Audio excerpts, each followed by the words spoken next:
Hey guys, it's your host, MD Lovelace, coming to you live from Graceland. You're watching the Sconni Sports Show.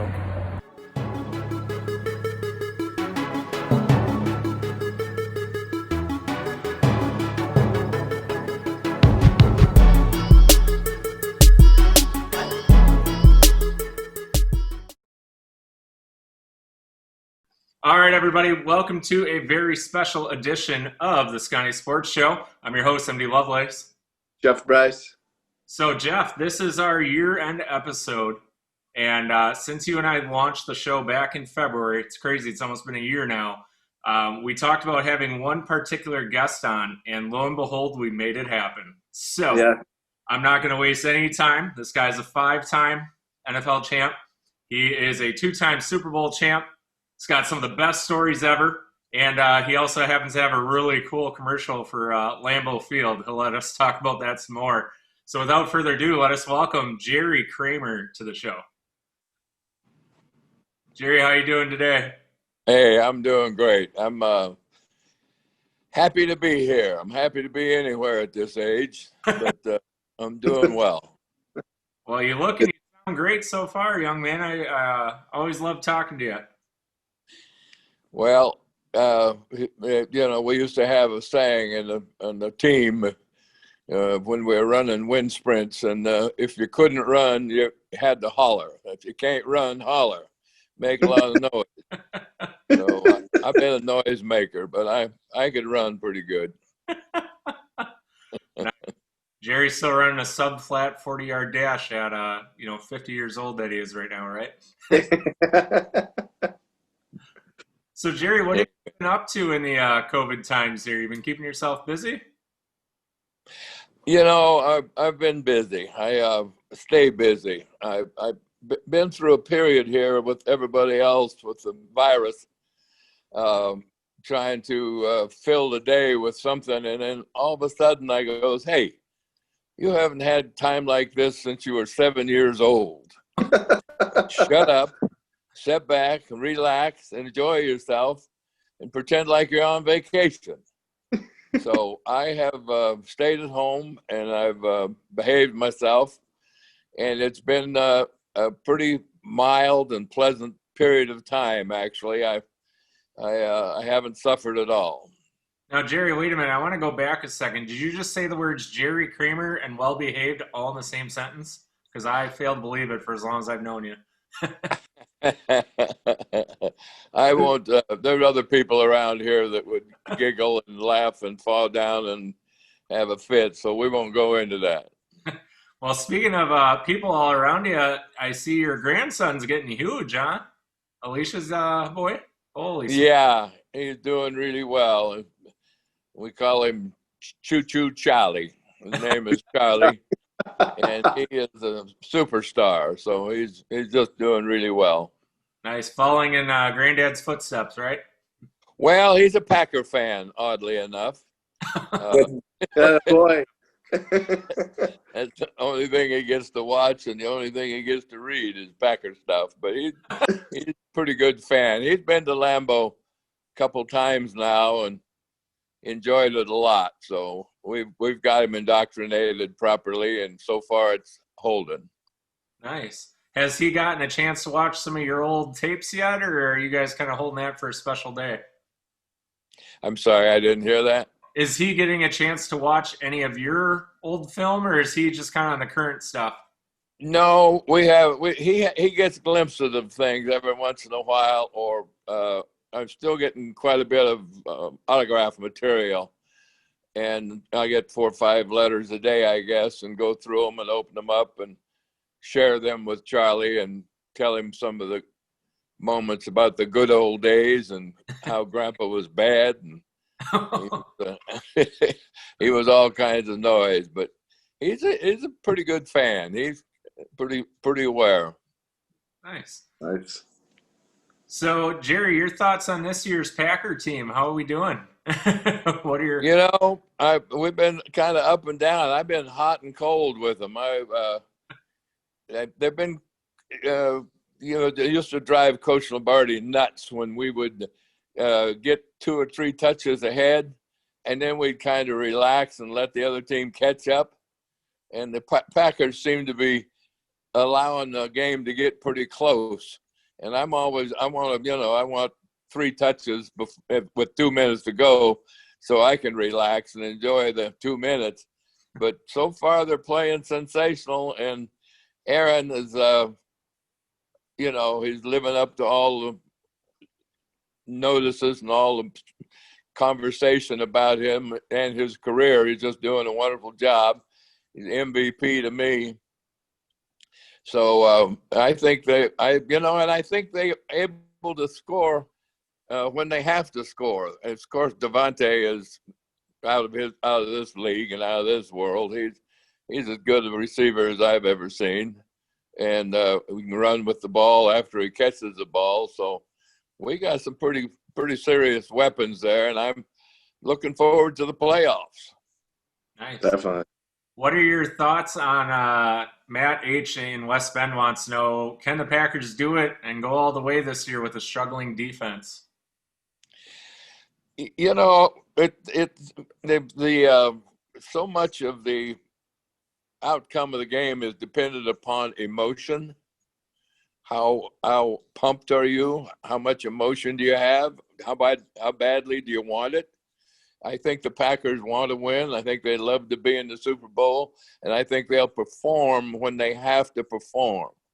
It's just an amazing thing what the energy will do if you really get pumped versus just walking out on the field like you're having another ho-hum day. So and we don't know that, we don't know if you can turn it on and turn it off. Some people can, some people can't. But so far, these people have been able to score when they have to score. And I think we'll continue in that vein. I'm not sure, how far we can go, but I'm happy to be where we are, and I'll take our chances right now. Got to be better than Detroit or Minnesota, right? Amen. Amen. Thoughts? I don't know if you had a chance to check out the game yesterday, Jerry, for the Vikings, but 4 missed field goals. Holy smokes. Took himself right out of the game. Yeah, I didn't equal that kind of a performance. I didn't make all my field goals, but I made a few of them, and enough for the time being, I guess. I enjoyed the kicking chores. So the next question I got is, trying to read my note here. What would Vince have said if you missed 4 kicks in a game? Well, that's easy. What the hell's going on out there? One of his favorite utterings. When he didn't really know what was going on, or when there wasn't any explanation for what was going on, he'd shout. And if a guy made a mistake, he was pretty sure that the coach was chewing him out. If he didn't make a mistake, everybody on the team felt that they were getting chewed out. So what the hell is going on out there? We'll get all 11 guys pumped up and playing a little better. So he would use that when he needed it. All right, Chris from Wausau. Jerry, how awkward would it be to be playing in an empty Lambeau Field with your group of guys? I thought about that a little bit, and I've never really had an awareness of the fan base, other than in and out of the stadium maybe a little bit. But I was so occupied with my opponent that I was just ignorant of the crowd and the noise and everything that was going on. I was really a focused ball player, and I was also an angry ball player. I wanted to get my emotions up and get ready to play, and I felt that I played better when I was a little bit angry, and not stupid anger, not ignorant anger, not penalty anger, but just get your emotions up and get yourself ready to play. So I think the only time I really remember the fans vividly, last game of my career, playing Baltimore, Lambeau, 4th quarter, 4.5, 5 minutes to go. We're down. They got the ball. They move into field goal range, go up by 3 points. We get the ball, couple minutes left. Midfield, cross midfield. We're about. We know we're going to score. We know we're going to make the playoffs. We always have. We always will. Don't worry about it. We cross midfield, 40, 45, 40, 35. We fumble. We look up at the clock. There's a minute 10. And we're down. And I say it. They got 4 downs, and I'm saying it's over. It's over, and I'm yelling at the crowd. And I start off the field, and I hear a smattering of applause. And I said, "It's over. Don't you understand? We're not going to be in the playoff. We're not going to win. We're not going to be in anything. It's done. We're done. It's over." And I am getting a little, frustrated myself. And the applause grows and grows. And by the time I get to the sideline, the whole stadium is applauding and they're standing. And I look up at the stands and I go, "Oh, you understand. You know that it's over. You're saying thank you. Thank you for all the years and for all the victories and all the championships." And it was a beautiful moment for me to realize the class and the quality and the dignity and the intelligence of the Packer fans. So I remember that very well. Now, Jerry, your generation of guys, we had the chance to talk to Don Horn and Dick Kapp a little bit throughout this year on some of our earlier shows. It seemed like there was something special about the 60s guys. You see a little bit of it now, but nothing gets remarkably close to what your group had there in the 60s. What do you kind of contribute that to? Like, what made your group and your steady stream of guys so close together and so, uniform together? I think it was probably Coach Lombardi, and I think it was the early year or year and a half with Coach Lombardi that he burned us into a team. He was incredibly difficult. I come off the field out of the practice one day, and there's a scout standing underneath the tower, St. Louis scout. He said, "Jerry, I've been in this business for 16 years now, and I have never seen anybody work like this. I have never seen anything even close to it. If we did this in St. Louis, half the guys would quit and the other half would be dead." So there were a lot of guys that were losing consciousness every now and then. It wasn't uncommon for a guy just to keel over. And we practiced and practiced and practiced, and we would run sweeps till seeing them in your sleep and sick of them. But he pushed us and pushed us and pushed us, and we took refuge with one another.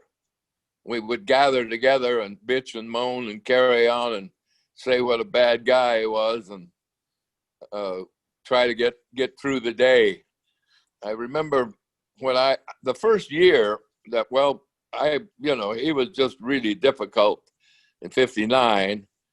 And then in 60, we went to Philly to play the Eagles in the championship. And we get down to the final few seconds of the game, and we're down 3 points, and we're on the 7-yard line. Chuck Bednarik lays on Jimmy Taylor. Clock expires. Pistol goes off. It's over. We lose. It's our first championship game. Bitter loss. Incredibly difficult for us. We go in the locker room. Coach Lombardi's outside doing his press releases and stuff, but we're in the locker room and kicking cans, garbage cans, and throwing stuff and raising all kinds of hell, and just really disappointed in things. And Coach Lombardi comes in about 15 minutes after we were there, He said, bring it up. Bring it up. Everybody up. So we went up to the front of the room, and he gets up on a trunk, and he goes, all right. This year we played in the championship. Next year we win the championship. And I said, he's right. He's absolutely right. He's been right about everything he's done and everything he's said and all of the conditioning, all the bitching and moaning that we've done. He's been absolutely right. And I'm throwing in with it. And from that moment on, I tried to do everything I could possibly do to gain his approval.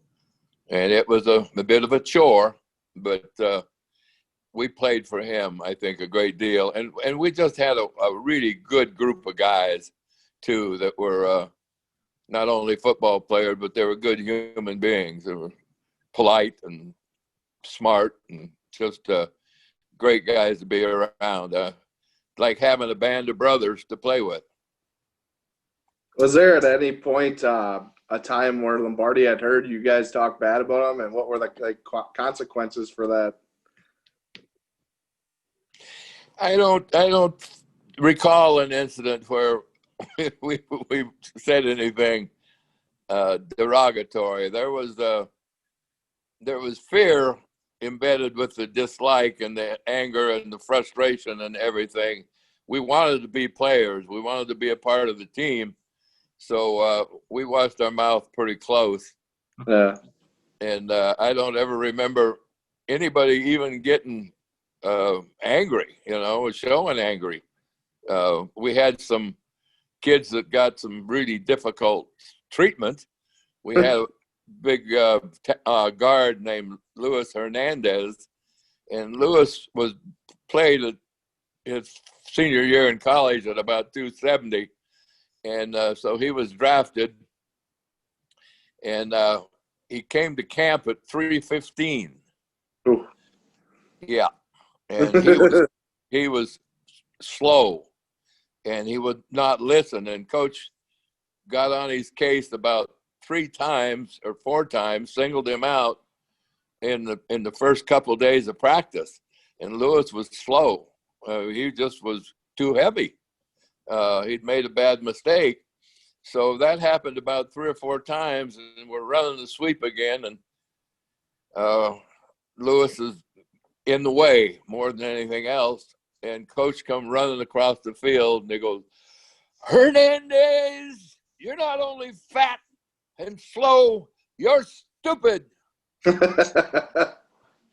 that was the end of Mr. Hernandez and the Green Bay Packers. So he would, he knew where you were. We're playing out in LA one week and San Francisco the next. And I got a couple busted ribs. And there was a article in the San Francisco paper about Fuzzy and I. And something about along the line of the best guards in the league. And coach got angry in practice and tore into Fuzzy and I. It wasn't our fault. He wasn't angry at us. Best guards in the NFL, my backside. We got the worst guards in football. The worst. Now, I've got my busted ribs, and I'm about ready to pop him one. So I'm walking behind him, and we're going back to the huddle, and it's probably 30, 40 yards to the huddle. And I am seething. I am going to hit him. I'm going to hit him right in the mouth. And he goes another 20 yards away from the huddle, and he starts walking, pacing back and forth, looking at his shoe shine. Now, he knows where we are. I got my arms crossed across my chest, and I'm in the huddle, but I'm standing straight up, glaring at him, right? And I'm waiting for a move, and if he moves, if he does anything, I'm gone. I'm done. So he won't come back to the huddle for 2 or 3 plays, and finally I cool off a little bit, and I said, I'm out. Fuzz, I'm out. Get in here. I'm done. And so I walked down the sidelines about 30 yards, and crossed my arms over my chest and stuck out my lip and pouted. And he waited about 3 minutes, and then here he came, right? So he comes down to me and he slaps me on the shoulder and pushes me and messes up my hair. And, oh, I wasn't talking to you. I didn't mean you. And I'm saying to myself, right, you're talking to Fuzzy and Kramer, right? You were talking to, but I let him get away with it. And we had a peace, and he made peace with us. And he would read you like that. If you couldn't take it, he would either send you down the road or he'd apologize to you. And he wasn't slow about, and he would do it during practice or during the time we were together at the dormitory or wherever the hell we happened to be. But he would make sure that everybody knew too. So he was just a very bright man, and he would push you till he got a little bit too much, and then he'd back off. That seems like a characteristic that Lombardi always had with all his players, because I remember Don Horn was saying something where he'd knock you down to a point where he'd try building you right back up. So that's cool to see and hear, you know. Yeah, and again, I mentioned that emotion in the early part of the conversation, and that emotion when he chewed me out one day early in our career, and I missed the block and got yelled at, and then I jumped off sides, and now here he comes running across to the huddle, and he goes, "Mister, concentration period of a college student's 5 minutes, high school is 3 minutes, kindergarten is 30 seconds, and you don't have that? So where's that take you? Where's that put you?" And I checked my shoe shine, put my head down. Our segment of the practice ended about 10 minutes later, and I go up to the locker room. Bart stayed out with the wide receivers running pass patterns and whatnot, but I went up and I sucked my hat off, my shoulder pads, and put my chin in my hand, my elbow on my knee, and checked the floor. And I'm going, I'm never going to be able to play for this guy. This is just not going to work. And I really don't know what else to do. I wonder what I can do and what I should do. And I hadn't planned on anything. And so I'm there for about 30 minutes thinking about my future and what I'm going to do. I just can't, I'll never be able to play for this guy. He doesn't care for me, and I don't care for him, and it's just a bad fit. So he comes into the locker room 35 minutes after I got there, and he comes down to my locker, and he messes up my hair, and he pats me on the neck, and he said, "Son, one of these days you're going to be the best guard in football." And it was like an explosion in my chest. There was just a warmth of a burn, a fire, an energy, and a vision. And I thought, wow, if he could believe in me, I can believe in me. So I started trying to be the best guard I could possibly be, and not, just not saying anything about it. And Forrest Gregg kind of came along with me. We both kind of got infused at the same time. But he had a way, when he got a hold of you, of looking in your eye and talking to you, that made you think that he could rule the world if he wanted to. So he's a very rare, very special human being. So speaking of Vince, Carol F. in Appleton wants to know, what was your funniest Vince Lombardi moment that you had? The funniest? Yeah. Knows the stories here, but we gotta try and pick one.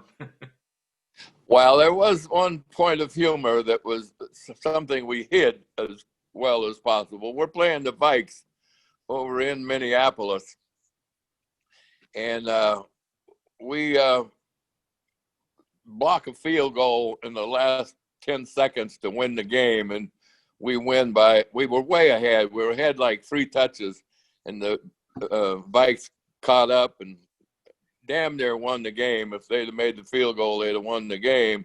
So we're in the locker room, and he brought everybody up, and he is giving us all kinds of hell. He is really giving us a hard time, and he's been going at it for about 3 minutes or so, which is a long speech for him. He didn't do many long speeches, and he turned around, and he was just so angry that there was like a garbage can, or in between a garbage can and a paper can, and he kicked it. He kicked it halfway across the room, and he hurt his toe. So now he's dancing around on one foot, hopping around, suffering because he kicked the damn bucket. And we got a huge kick out of that. It was hard to laugh. I mean, we had to laugh in our jersey or laugh in our shirt or something, but that was a very funny moment for us. It may not sound that great to the general population, but we loved it. So, Nice. jumping ahead real quick, Jerry, to our present day NFL, my dad, actually, of all people, wants to know what you think of the current state of the NFL in terms of the financial situation. Here you are, the best guard in football.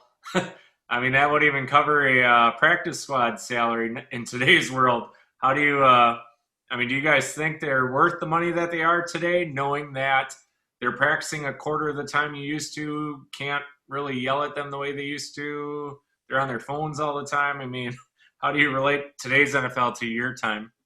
No, you can't live your life that way. You can't live your life and gonna wish I had a shoulda, woulda, if I had, but, and all those things.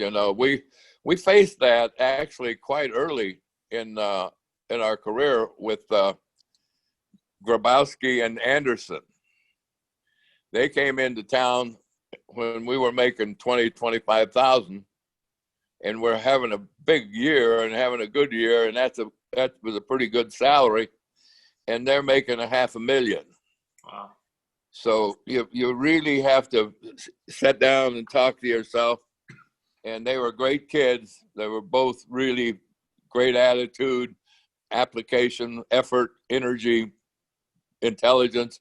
They were really good kids, and they weren't responsible for that. That was a merger between the AFL and NFL, but it was pretty damn difficult to handle, and not everybody handled it. That's one of the reasons Jimmy Taylor played his option out and went to New Orleans for more money. But generally, life was good. We were making more money than we ever thought we would, and we'd had quite a few championship checks, and life was good, and life was fun. And so you just kind of, it's kind of like aging. It's something that happens, and you have no control over.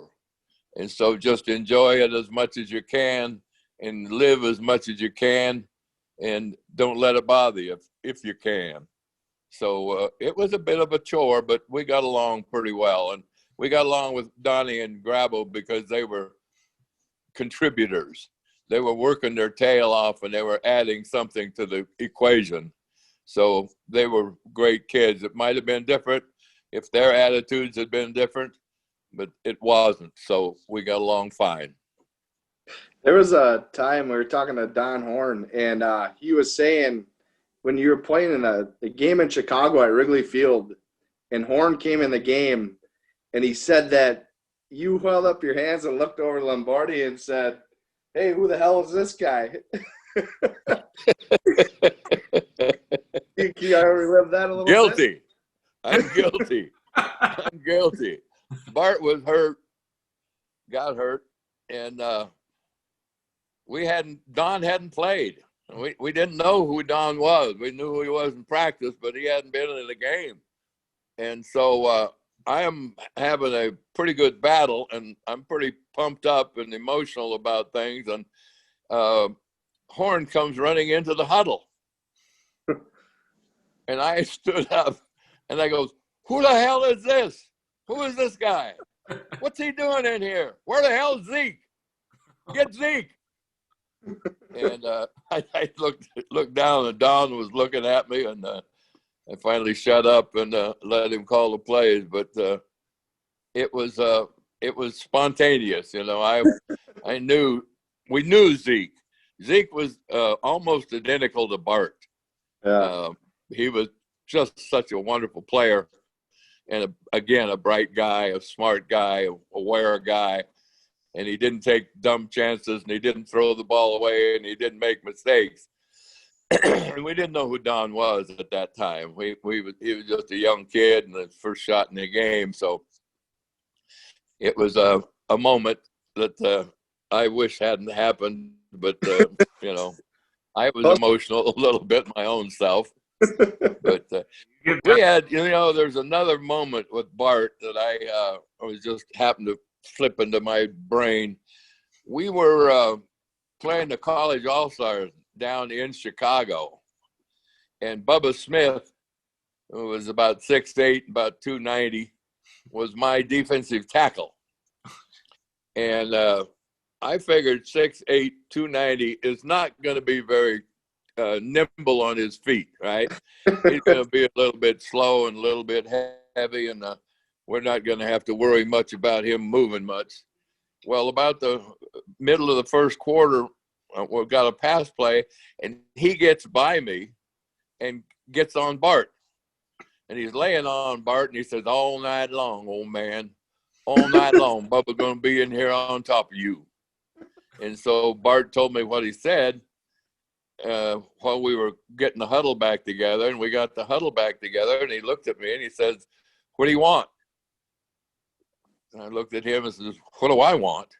"Yeah." He said, "Call a play." And I went, "Well, I've never called a play. Not even in grade school, right? Sure. Junior high." And I think about it a minute, and I said, "Well, I want to trap the big goose. That's what I want to do." So I called the 41 trap. And we trapped him, and we gained 7, 8, 9 yards. And then I brought Forrest down on him. Then I brought Ringo on him. Then I drove him. Then I trapped him again. And I called about 7 or 8 plays, which is the only time in the history of the NFL I've ever heard of a lineman calling plays. It was nothing we had practiced, nothing we had talked about. There had not been a single word mentioned that we might let me call a play. But I called 7, 8, 9 plays, and we got across midfield down to about the 35, 40-yard line. And Bubba started tapping himself on the helmet, and he's walking toward the sidelines.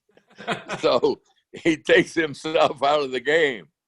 And I guess he didn't like the plays I called, but I got a big kick out of that, and it was one of my highlights in my game time and film time and the whole time. Jerry, what's a trait that maybe you or Vince have, or a special talent or skill, or just something that we may not have already heard through the years about either you or Vince or both of you? Oh, I'm sorry. Say it again. I didn't get the whole thing. I got part of it. You're okay. We're just looking for a unique fact or personality trait about you or Vince, or just an unusual story we may not have heard before that would be totally out of character for one of you. I think probably the time I was thinking about smacking him in San Francisco was a very unusual moment.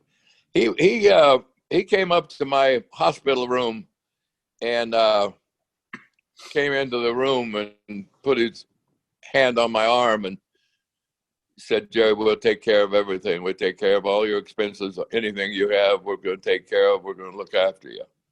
And he was very emotional about that. And that was a nice moment for me, and nice something to hear. And it was nice to have him come up and say hello and how you doing and be emotional himself. But he also, there was a moment that just popped into my brain where in the Packer office, I had been upstairs in the office, and I was downstairs going out the front door, and Coach Lombardi was coming in the front door. And I stopped. I was at the inner door, and I held the door open and waited for him to come on in. And he came in and he stopped and turned around and looked at me, and he grabbed my hand or my arm, and he said I had to put Paul on that list, and they took him. He said, it's hell of a business some days, isn't it? And he went on, but he was really shook and really emotional and really having a difficult time. And he shared a moment with me with his pain and difficulty he was having. But he normally the moments we shared were a little louder. Nice. Let's see, Jerry. So when you talk about unique times here in Green Bay, what's a moment that stands out for you, maybe off the field, that just really made you wonder about why in the world you were still in Green Bay, Wisconsin? Well, I had a discussion one night with Mr. Nitsky, and we were down at a place called Speeds. Mr. Nitsky had too much to drink, and he wasn't handling it very well. And he just couldn't handle his alcohol, and he quit not long after that. But he says something to me, and I said, shut up. You're a slop bucket. You're a mess. You're making a damn fool of yourself, and you look like a fool. He says, you want to go outside? I said, you bet I want to go outside. Come on. So Ray walks out the door, and I walk out behind him, and I go, well, this is going to be interesting. And I said, I guess I better get my comment in first. So he gets outside at the end of a little ramp, and I grab him by the throat, and I put him up against the wall, and I said, Mister, do you want some of me? And he goes, no, man, I don't want to fight you. You're my teammate. I took a deep breath and said, all right, then straighten up and behave yourself and quit drinking so much and quit making a fool of yourself. You're part of a team now. And Ray quit drinking not long after that. He married a lady, and he was a soft and gentle soul when he wasn't on the football field. But he was a wonderful athlete, baseball, basketball, football. He could throw the ball 90 yards. Yeah, he was just a hell of an athlete. And one of those moments that just happened, out of the blue, and bingo bango. But there's so many moments of sneaking out of the dorm and getting caught by Red Cochran over at one of the bars over on between De Pere and Green Bay. And, we hid behind the bar, under the bar, wherever we could hide. There were 6 or 7 of us. And somebody said, oh, old Red will never tell. And everybody said, yeah, Red will never tell. He won't tell on us. Oh, hey, Red won't tell. So we came out and had a beer and hung out with Red for a little bit. And the next day, Coach Lombardi singled 4 of us out and said we had a special drill that he wanted us to perform after practice. And he said, you guys have got so much energy and you're going out half the night, I thought we might play a little game. This is called Jump the Sheep or something like that. And he got us down, like put our hands on our knees, our arms on our knees, and got in a line. And the back guy would jump over the other 3 guys or 4, and then he would get down, and the last guy would jump him, and he would get down. And we did that clear around 2 football fields. And Fuzzy was one of the guys, and Fuzzy is really short-legged. He's got a long body and really short legs, and he couldn't get over you very good. So he's hitting you in the middle of the back or the back of the head. And we were out there probably 15, 20 minutes extra, and the crowd of folks that were out there to watch practice, what are you guys doing? Is that a new drill? What is that? What were you doing over there? Oh, it's a new drill. We don't want to talk about it. But but that was it. That was our punishment. We might have got fined $25 too, just for because, but that was pretty much our punishment at that time. Nice. $25, that's nothing compared to these days, huh? Hey, that's a tip. Yeah. Yeah, I got $250 as a bonus my rookie year playing the East-West Shrine game in San Francisco. The Packers are out there playing the Niners. I signed my contract, $8,000, and I said I wanted a $250 bonus. That was a lot of money at that time for me. And so Vern Llewellyn was the general manager, and he goes, "Oh, that's fine."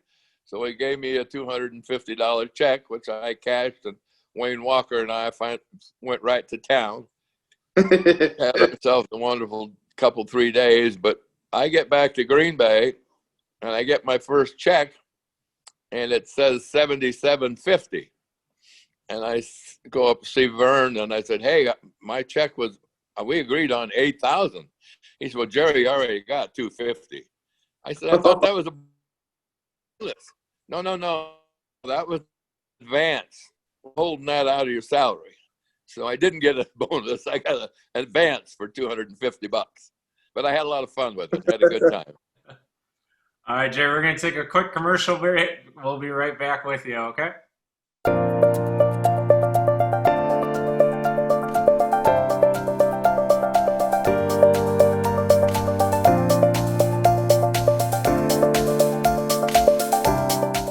Did you hear? Santa Claus is coming to town. Canterbury Tales, Green Bay's premier doggy daycare, boarding, and grooming. All under one roof. Paws down the best daycare fun in town. Join our pack at Canterbury Tales for the best holiday. All right, everybody, we are back with our very special guest, Jerry Kramer. Jerry, let's start off with some teachings of Vince Lombardi, some of his principles or maybe philosophies. Did any of those kind of resonate with you over the years, during and after your career? Well, Coach Lombardi had a handful of philosophies or words and values and things that he believed in, and one of them was preparation.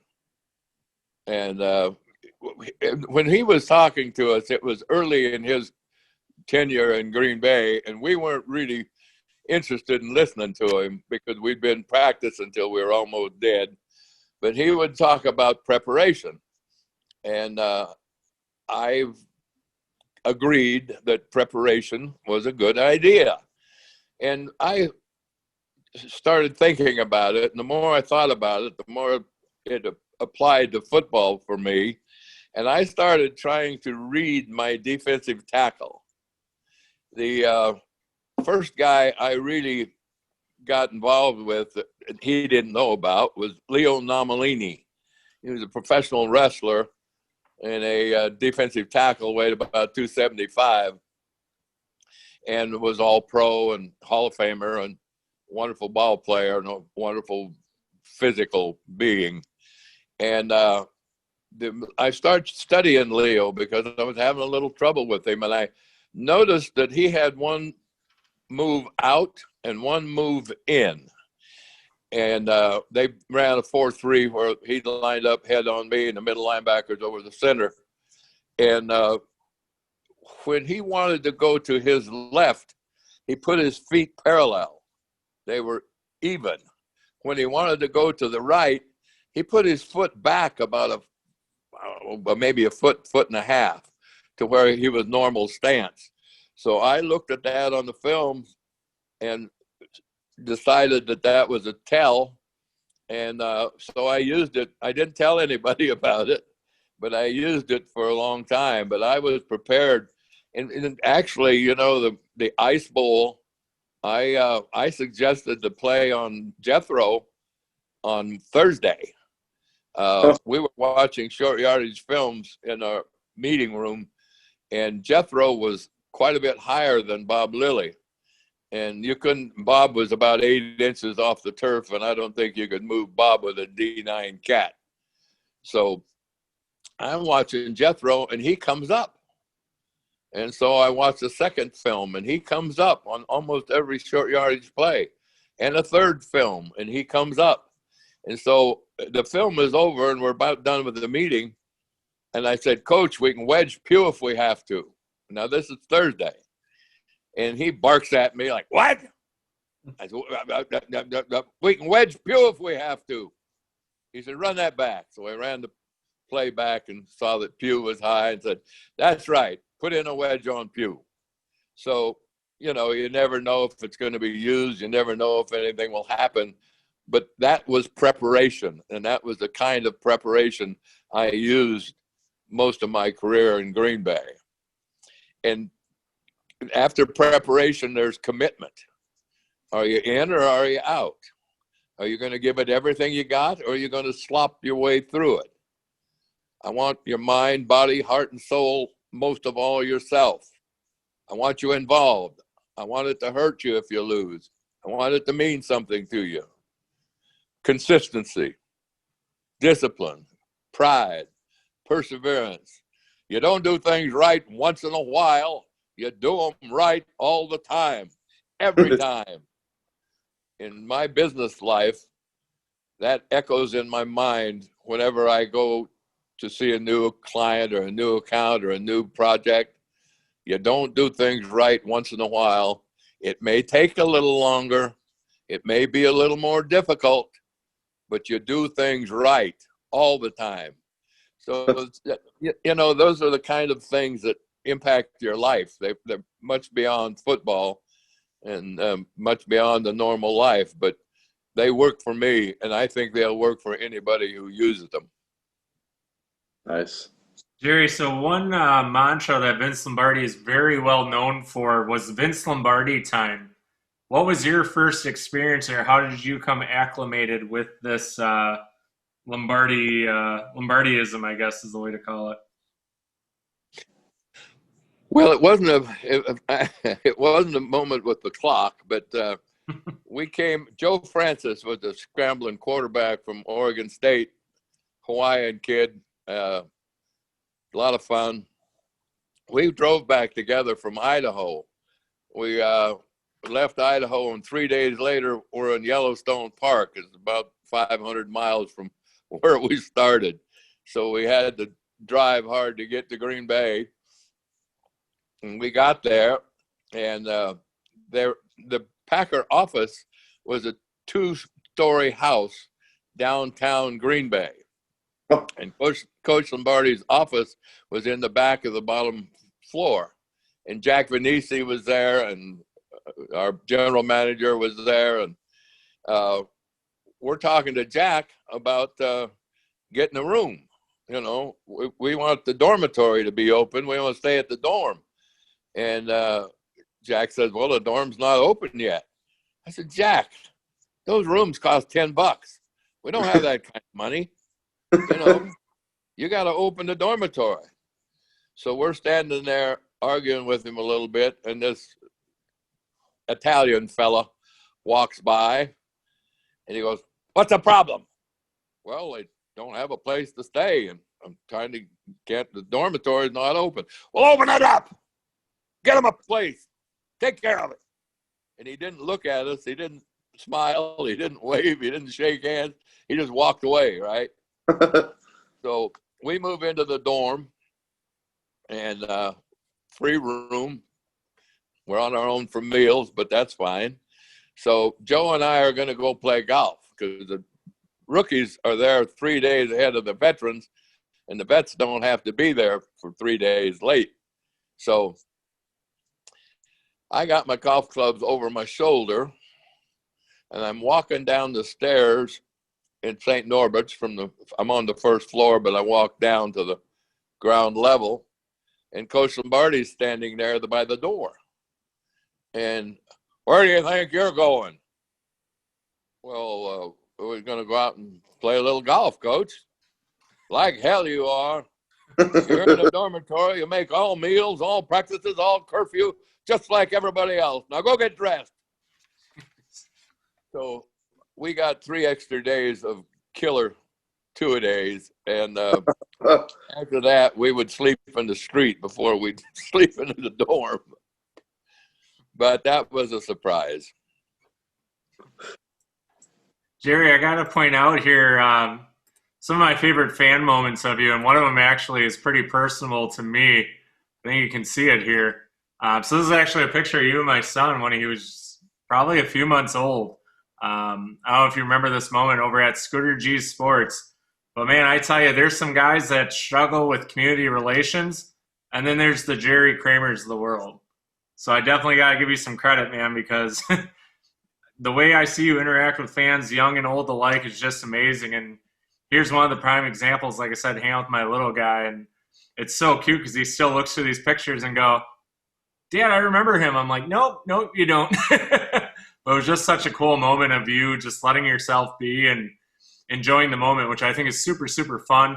And like I said, I got to give a shout out to our buddy Scooter over there who does an awesome, awesome job with this shop. Yeah.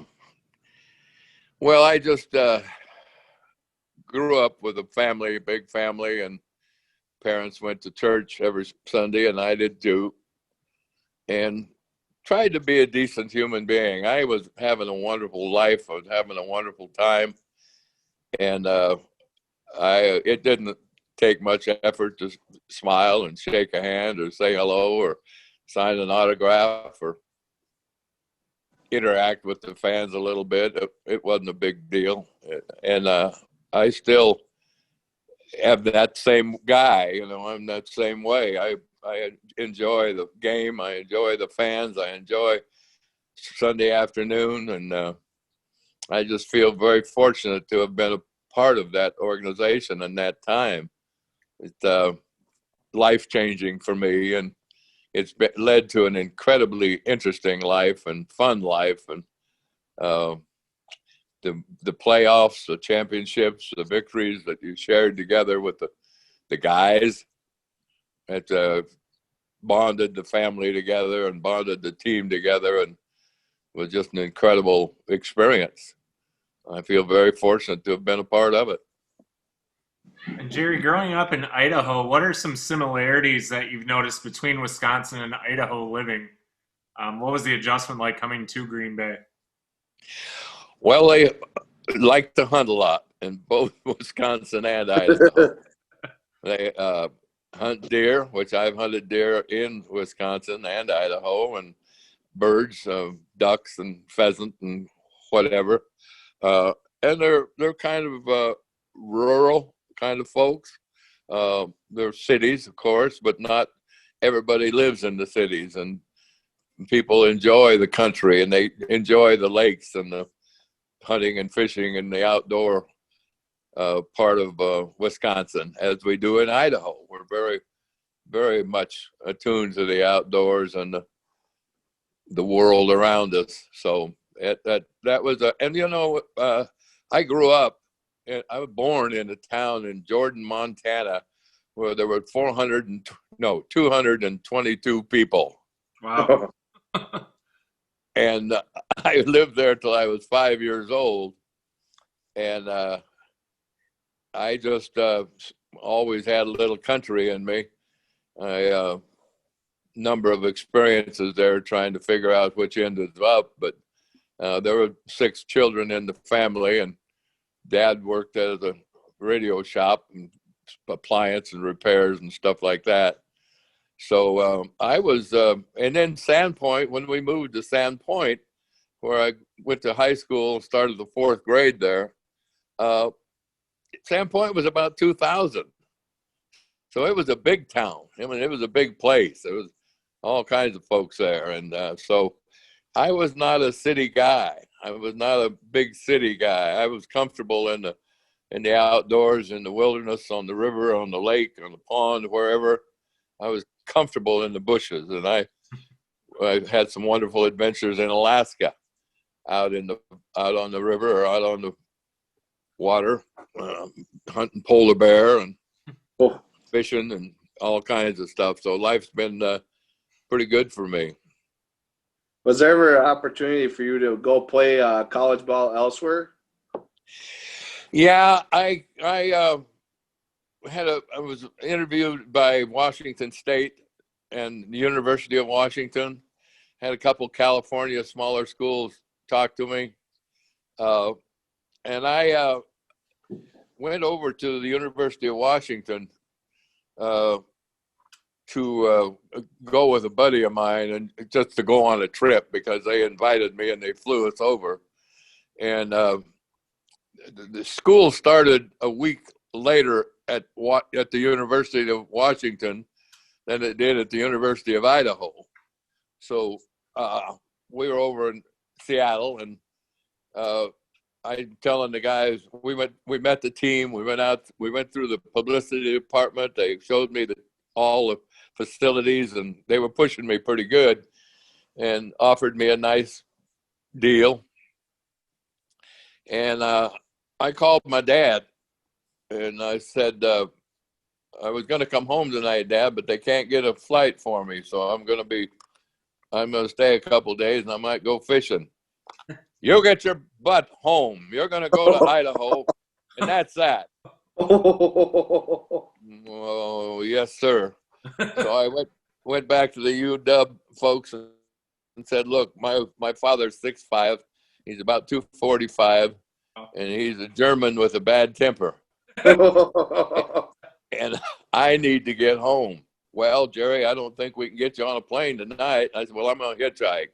I got to get. And they said, well, let me see if I can get you on the plane. So there were like 15 empty seats on the plane.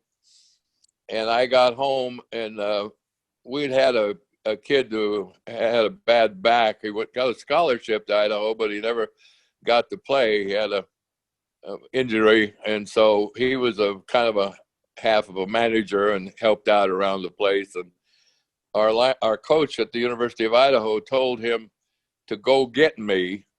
We lived in the same town, same place, and don't come back without me. So he showed up at the house the morning I was kind of packing, getting ready to go, and he said, you mind if I ride with you? I says, what are you going to do with your car? Oh, I'll come get it. I just like to ride with you. I said, what is that about? So he rode with me, and he delivered me to the University of Idaho, and I had a wonderful time there. I had any college would have been wonderful for me.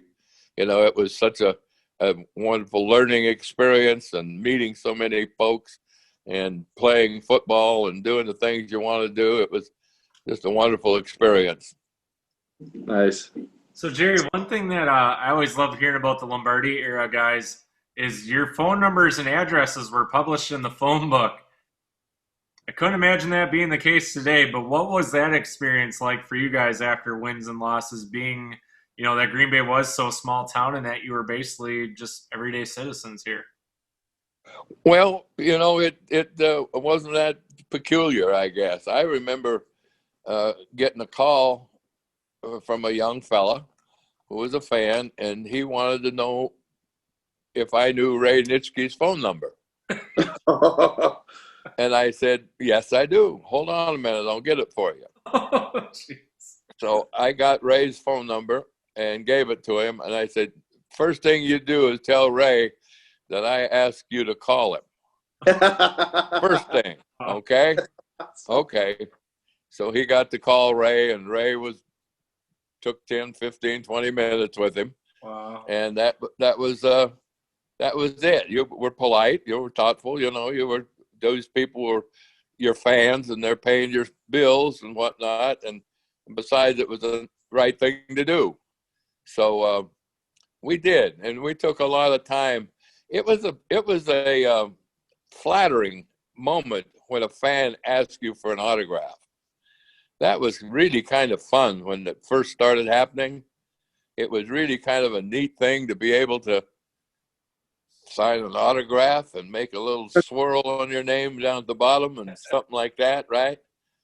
It got a little bit more of a problem later on when so many folks decided they wanted autographs, but it was kind of a kick in the pants initially. We got a kick out of it. So, Jerry, speaking of the autograph, obviously we got to bring this up. There's no way to get around it. An added bonus or inscription to your signatures happened in the last couple of years. You want to fill us in on your enshrinement to the NFL Hall of Fame? A long-awaited journey at that. Yeah, that's been a wonderful experience, you know. And I have a habit, I don't mind signing stuff. I charge $20 for postage and efforts. I hire somebody to take care of it for me, and I sign everything, but then I give it to them and they take care of it. So that individual's happy and I'm happy and the fans are generally happy. So I don't mind it at all. And often there's a letter talking about their early days of watching Packer football or reading Instant Replay or some of the other books we wrote. And that, by the way, was a huge thrill and a huge moment to be able to work with Dick Schaap and publish some books and go on the tour and do the Tonight Show and Flip Wilson's show and Cup's show and San Francisco and on and on and on. And we didn't have the internet, but so we had to travel to the cities to do the shows. But that was a very flattering moment for a fat boy from Idaho. Gary, part of your NFL enshrinement included your daughter Alicia.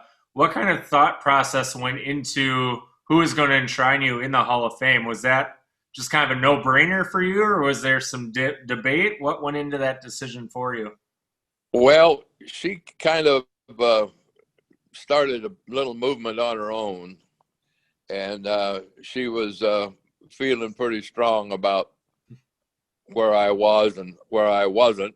And I was pretty comfortable with it, really. I was angry and I was frustrated and I'm hurt and all that. And finally it came down to, hey, it's been a wonderful ride. The game has been great to you. You've had great friends, great experiences. And if you don't get in the Hall of Fame, you don't get in the Hall of Fame. That's it, okay? So I kind of came to an accommodation with myself and was okay with it. But she was pushing it. And the more she pushed it, the more success she had, the more she felt like doing it. And the governor here was a good pal of mine, a duck hunting buddy and a pheasant hunting buddy, and he had an aide that said, at least, why don't we write some letters and see if we can get some other Hall of Famers to back us. And so they got like 65 letters. And that really sealed the deal for her. If she felt, well, Merlin Olsen, Bob Lilly, Alex, those kind of guys, and Roger Staubach, and on and on and on. And so she felt that she was right at that point. They were all backing her play. So she really got into it. And when I saw that she was taking it so seriously, then there wasn't much of a decision on who was going to, present me in the hall. My folks were both gone, and my older brother and whatnot, but she was hands down favorite to present me, and it wasn't much of a decision, really. Well, you definitely have some good kids, Jerry. I can only hope to follow in your footsteps as a parent, because every single one of your kids, they have some great stories of you as not just a football player, but as the dad. And that's something I think every dad, Jeff and I being dads ourselves, we can look forward to and kind of look to you as a good role model in that role. Thank you very much. That means a lot to me. I have tried consciously to help out, to make a difference, and leave a little something in this whole world that let folks know that I was here and that I went through and that I had a great time and that I enjoyed every moment of it. So it's your nature, you're a polite person, then it takes something very difficult to rile you up and make you angry and make you be something else or somebody else. So I've always been pretty easy to get along with, and I still am today. But enjoy it. I've had a wonderful ride and a wonderful journey, and got no complaints. So, Jay, speaking of how humble you are, I got to bring up a moment. I don't know if you'll remember it. It was a couple of years ago at the Wisconsin Coaches Convention down in Madison. You and I were touching base and kind of chatting a little bit. And I'll never forget, Paul Chryst, the Wisconsin Badgers head coach, came walking by. And without skipping a beat, you look at me and you go, "What the hell is wrong with you?" I said, "What?" So Jerry just came out of nowhere. He goes, "There's the guy you should be talking to. He's the guy who can get you in the career. I'm just an old stubborn fart." So he goes, "Let me." And yeah, went over and he introduced me to Paul Chryst. It was just such a crazy moment because, again, having met you a few times prior to that and catching up, and you just instantly stop and say, "Hey, here's something that can help your career." I just thought that was such a humbling moment. You're like, "You have all time in the world to talk to me. Talk to him, though." And it was just so cool that you took that time out to do that. And I just think it's so great. Even with all the experience that you have, all the championships, everything kind of for your accolades, you still take the time out and realize, like, hey, there's more to it than just me. And I think, again, that goes back to the Lombardi teachings and just how, you grew up, like you said, as a person. Yeah, I do remember that we were in a gym. The function was in a gymnasium, wasn't it? The hotel, it was in Madison at the hotel for the convention, but yeah. Okay, in the convention center, maybe it was a big room, yeah. Yeah, but that was a classy move by that gentleman. He made a classy move there, but and he didn't have to. I mean, he just, hey, try this. So that was a nice gesture on his part. But mostly, guys, you find generally that not a lot of rich, spoiled kids play football. They just don't. They just don't either want to or whatever. But once in a while, you'll find a rich kid, but it's very seldom. And most of the guys that have played are guys who came up hard and came up without a great deal of luxury in their life, in their younger life, and they learned how to get things done and how to make things work and how to be prepared and committed and disciplined and all those things. So there's a lot to learn there, but and you don't have to be rich to be successful. You can be anything you want to be if you focus on it and pay the price. There's a price for achievement. There's a price for success. There's a price to get things done. There's a price for almost everything. And sometimes it's too much to pay, and sometimes it's not much at all. So pay the price when you have to, and you'll be very pleased with yourself. Offensive line is in a position that, like, kids want to grow up playing or anything. Do you have any, like, kind of words of wisdom for kids? Like, hey, I'm kind of stuck at offensive line. Like, kind of encourage them maybe, hey, it's not that bad. Well, the offensive line has to have a certain attitude. You've got to subjugate yourself to the running backs and the wide receivers and everybody else, and you have to block the biggest, ugliest, nastiest guy out there. And you just get in the habit of taking care of your players, taking care of your teammates, your running backs, looking after folks, and doing your job. And you know that you're not going to be there forever, but you need to do the job well for the team to be doing well and for them to survive. You have to make things happen. You have to take care of business. You have to take care of your players. And that's a selfless kind of exercise. But now when we get out in the other world, we can be whatever we want to be and whatever the good Lord will help us be. So it's kind of a, you know, you get used to it, I guess. After a big game, when you may get interviewed and you don't, well, that's the way it is. That's, you know, I'm not going to worry about that. I haven't been interviewed all year. I don't know why I would be now. Yeah. So you just kind of put it away and make sure you're ready for next game and next time you're out there. But it is a job that doesn't get a whole lot of hoorahs with it. Yeah. Hey, Jerry, Eric from Sheboygan wants to know, with you and your buddy Fuzzy Thurston, who is the bigger bad influence? The bigger what? Bad influence. Was it you or was it Fuzzy leading the Fuzzy? boys club? I still didn't hear I've heard what Fuzzy, and Yep. was it me or was it Fuzzy? But what was the? Between you and Fuzzy, who is the bigger bad influence on each other? Oh, we were about a tie. I remember we would kind of take the bridle off and let the mule run a little bit on Monday night. That was kind of our night to blow it out a little bit. And my wife, Barbara, and Fuzzy's wife, Sue, would every once in a while get in the car and come looking for us. And they'd go into one of the pubs, and the people in the pub would say, "Oh, they were just here, but they just left." And the next one, they'd say, "No, they're not here yet, but they normally come by." No, and so they chased us all over town.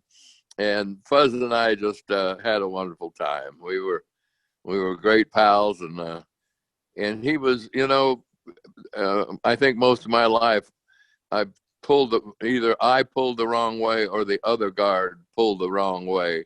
You're going to pull on an awful lot of plays, and eventually it's going to happen. Never happened between Fuzzy and I.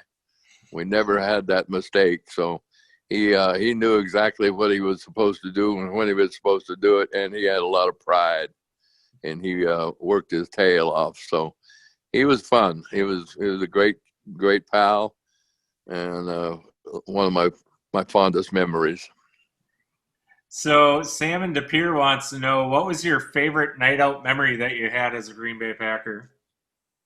My favorite what? Night out memory. Night out? Yep. Well, let me see. There was a night after, I think it was about 65, played the Giants in Green Bay, didn't we? Yeah. Beat them pretty bad. We went down to Speed's and decided to have a glass of wine. And there was a gentleman sitting at the bar that didn't think we should have a glass of wine. And didn't know the guy, never spoke to the guy, never made eye contact with the guy, had no dreaming idea who he was. And he gets up and comes over, and I'm chatting. I've got a bottle of wine and having myself a pretty good time. And he slaps me up alongside the head. And I go, what is that? So I put my bottle of wine down and turned to say something to him, and he smacks me again. Well, I grabbed the bar stool and I got it over my head, rather ready to send him on a journey.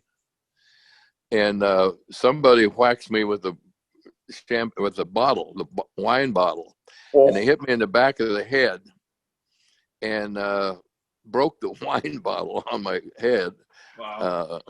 And cut my neck, and I had like 8 or 10 stitches in my neck, and I had to get my doctor, Dr. Brault, who was the guy that saved my life with all my intestinal operations, to come over to the house and sew me up. And he started sewing me up. I said, "Did you use any anesthetic? You don't need anesthetic. Shut up." So he sewed me up. And I also had a busted lip. I had like 5 or 6 stitches in my upper lip. And so I'm going around the locker room And I got my hand, whenever Coach Lombardi is in the neighborhood, I got my hand up near my nose so he can't see the stitches. Sure. And finally, the Underground Railroad informs him that I have stitches in my neck and stitches in my face, and that something had happened. And so he comes in like about Wednesday, maybe Thursday, and I put my hand up over my face, and he grabs my hand and pulls it down. And, Mister, you ought to have your nut checked. What's wrong with you? Coach, I'm okay. I'm okay. I'm going to play. I'm all right. I'm all right. No problem. I'm fine. I'm fine. And so I did, of course, played and never missed a down, but he was beside himself. He didn't know quite what to say about that. And of course, my upper lip was visible by me without using the mirror. It was sticking out a little bit, but that was a interesting evening.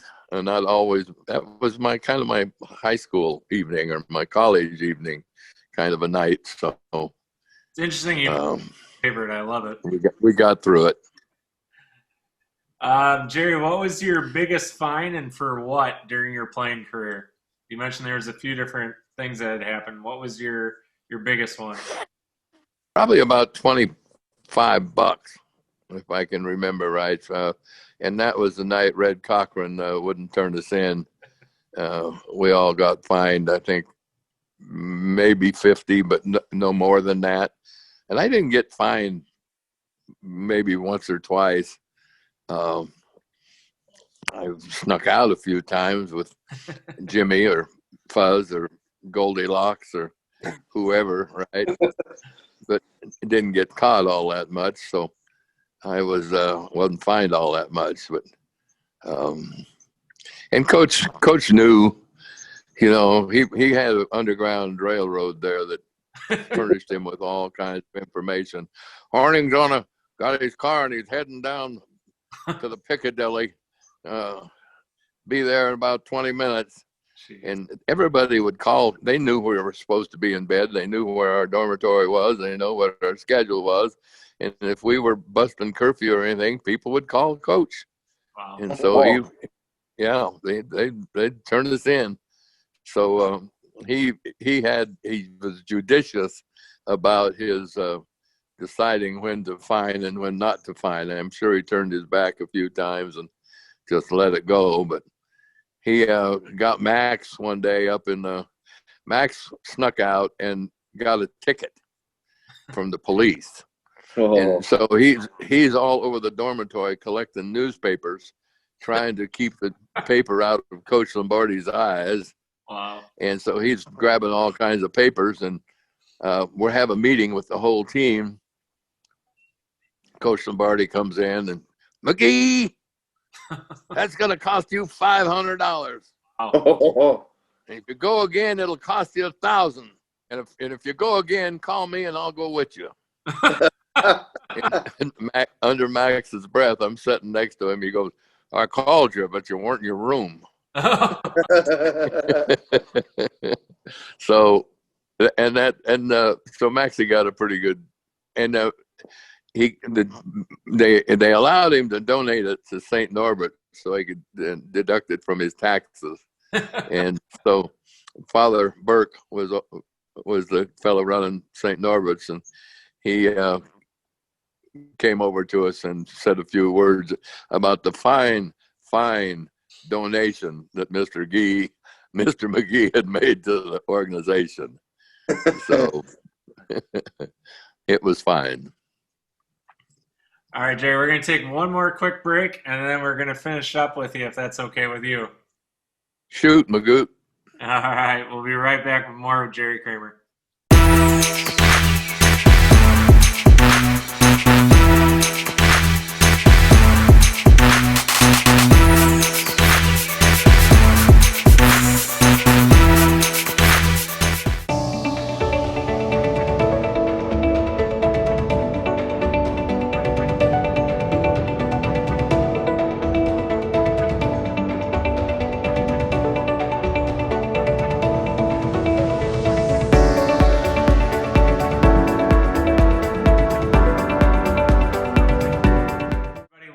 back to Sconni Sports Show. We're joined by tonight's special guest, the NFL Hall of Famer, the great Jerry Kramer.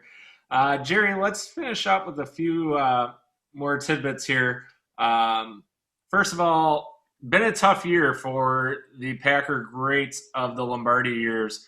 In the last couple of years, losing guys like Bart, now Paul Hornung. What are some of your favorite memories of these guys in particular that you've kind of lost over the last recent years? Well, I'll just pick those two guys out. I remember Bart very well in the early years there, that Bart was very mild-mannered, very quiet, didn't have much to say, played second string, third string. We didn't know who Bart Starr was. He was not assertive. He was not much of a leader. He played in Chicago, and Bart's on the field, and he throws a long pass down the right sidelines, and a guy named Bill George is a middle linebacker. Bill was a pretty tough character, and Bart had a reputation of being a little soft, maybe, and so my defensive tackle stopped and turned around and watched the ball. I'm stopped. I turn around. I'm watching the ball. Bart's watching the ball. Got his arms down at his side. Bill George is not watching the ball. Bill's coming. And he takes about a 5-yard run, and he smacks Bart in the mouth with a forearm, and he cuts his upper lip up into his nose. He needed like 14 stitches to sew it up.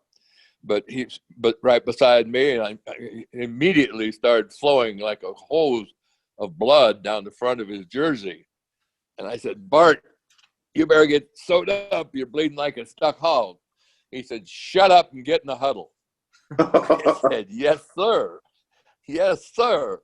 So he took us down the field, and Bill George said something to Bart, and something about a wussy or denigrating him, right? And Bart says, "Blank you, Bill George. We're coming after you."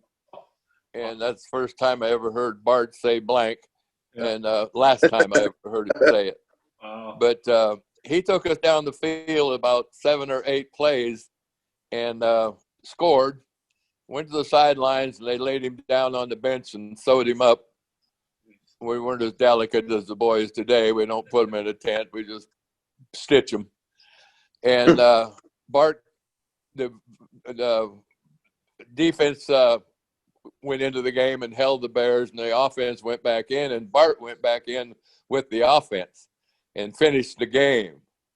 And at that point, we understood that Bart had some steel in his back, that he had some character, that he had some pride, that he was going to be our guy. And it was a critical moment in his history and our history with him, that he showed that kind of spirit and that kind of drive in a difficult situation. So he became our leader at that point. Paul was a born leader. Paul was my daughter and I were talking about him last month, and I'm telling somebody that he was bright, he was witty, he was funny, he could dance, he could sing, he could do whatever he needed. Paul was throw the ball, run the ball, kick the ball, whatever. He was a Renaissance man. He just was a very polished human being. He was very bright, funny, aware, and he just I was telling my daughter about the first time I went out with Paul. It was after an exhibition game down at Milwaukee, and Max and Paul and Ron Kramer and probably Fuzz and half a dozen of us went to a bar restaurant that had a dance going, and it was a big dance floor upstairs, like a convention center or something, but there must have been 500, 600 people there. And they introduced us. We were standing after dinner. We were standing on the sidelines of the dance floor. And I'm thinking, wow, this is quite a crowd. I hadn't done a lot of speaking, and I hadn't done a lot of things in front of a lot of people. And the guy introduced us, and we kind of stepped forward and waved to everybody and introduced Paul. And he said, "Paul, you want to come up for a minute?" And Paul says, "Yeah." So he goes up and not only says a few words that are very appropriate, he sings a song. Oh, He got a song called "Goody Goody." Goody Goody. And then he started doing a little soft shoe shuffle with it, right? And I'm going, "Well, look at this guy. Look at this guy." I mean, there just wasn't much that he couldn't do or wouldn't do. He was just a light. He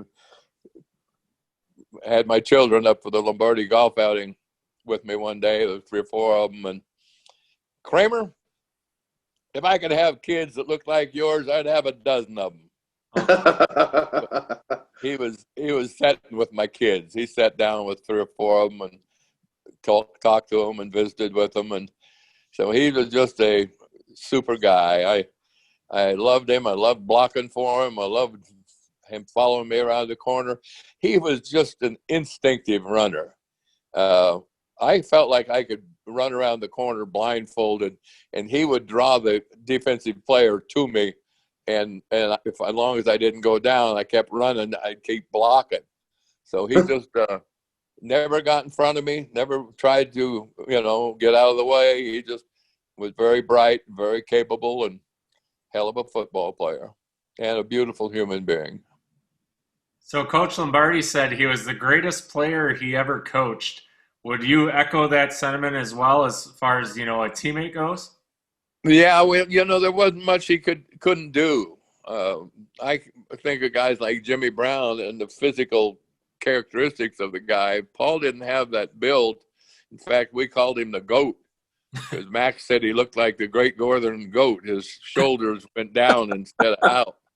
So he was a GOAT to us, and they had to take something away from him. You couldn't give him all that love and not, keep him humble.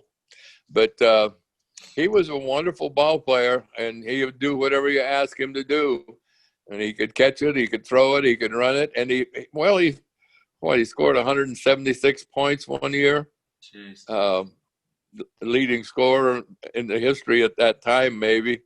But just smart and aware, and you couldn't ask any more of a ball player. So I think he get my vote for an all-around player and all-around valuable player to contribute to the team. He did a little bit of everything.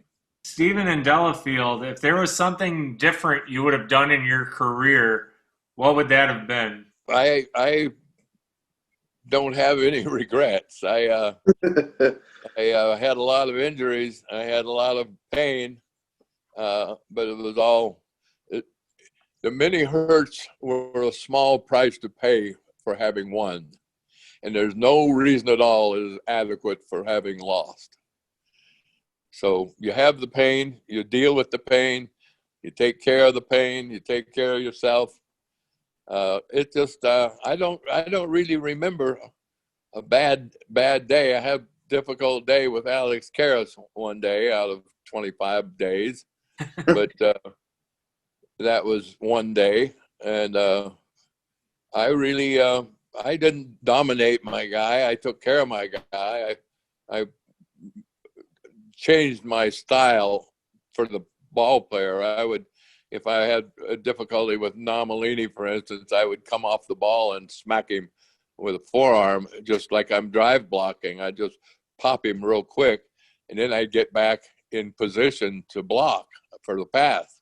And that would give me an extra second or two to let him gather his senses and know that I wasn't driving him. I was actually running a pass play. So there were moments there that were difficult, but and Merlin was a wonderful ball player. Artie Donovan taught me a few things. So, but no pain, no regrets, no, I went down to 179 pounds after they found those sticks in me, and I got a colostomy, and that was not a fun time. But we came back from that and came out of that and went on down the trail. Don Chandler had a tremendous impact on my life. At that point, I was not sure I was going to be able to play. And that was the 65 season when I came back. And I weighed 179 pounds when I got out of Mayo. I was there for damn near 2 weeks. And I came out with a colostomy, an intestine hanging out my side. And so Dr. Brault, who was my doc there with the clinic, was a beautiful human being and a wonderful doc, and he saved my life, operated on me and straightened me out. But I came out, I decided to go out for practice, and I hadn't talked to the coach, so I went up to his office about a month before practice started, and I was up to about 210, 215. I gained quite a bit of weight, and I told him I was ready to report. He said, "Jerry, I can't count on you. I want you to go home. Just go home. We'll take care of your salary, take care of your hospital bills, take care of everything. I just want you to go home." I said, "Coach, I can't go home. If I go home, I'll never play again. If I don't take a shot, I got no chance.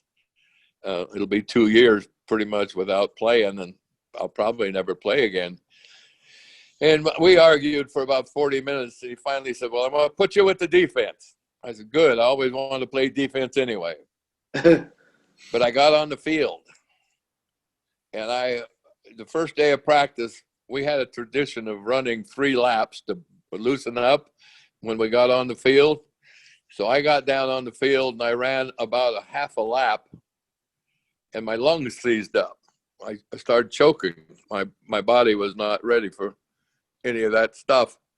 And Don Chandler came up to me and he said, "What's wrong, pal?" I can't breathe. Couldn't breathe at all. I was having a really difficult time. He said, "Well, pal, I'm a kicker and I don't have to do any of these exercises. So I'm going to run the other 2.5 laps for you. And you go over by the tower and we'll do our calisthenics over there." So he ran the 2.5 laps for me.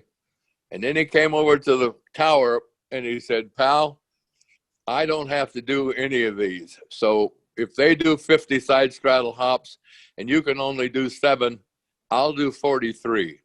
Wow. If they do 25 push-ups and you can only do 4, I'll do 21. So between the two of us, we'll do what one of those guys does." So 37 days later, I was able to do all the calisthenics and all the exercises. God bless Don Chandler. Wow. That's awesome. Don, was there, or sorry, not Don. Wow, Jerry, you got me on that one. Holy cow. It's hard. Jerry's pulling at the heartstrings tonight, I tell you. Popular. What was your favorite play that you ran during your career? My favorite play? Yep. I had a sweep in 68, I think, where we were playing the Bears in Green Bay. And I was always trying to get more than one guy. I felt if I didn't get down on my knees, I didn't throw, I didn't go horizontal, that I could just knock somebody down or block them and then go on and block somebody else. Well, on one play, and the defensive guy has got to he's not trying to coordinate with you, but if he goes down, you go down. You go down and meet him head to head, and he won't go down next time. So I had 4 blocks on this particular play. I got a guy up close, like a linebacker maybe, and then a cornerback, and then somebody else, and then a defensive end was the 4th guy.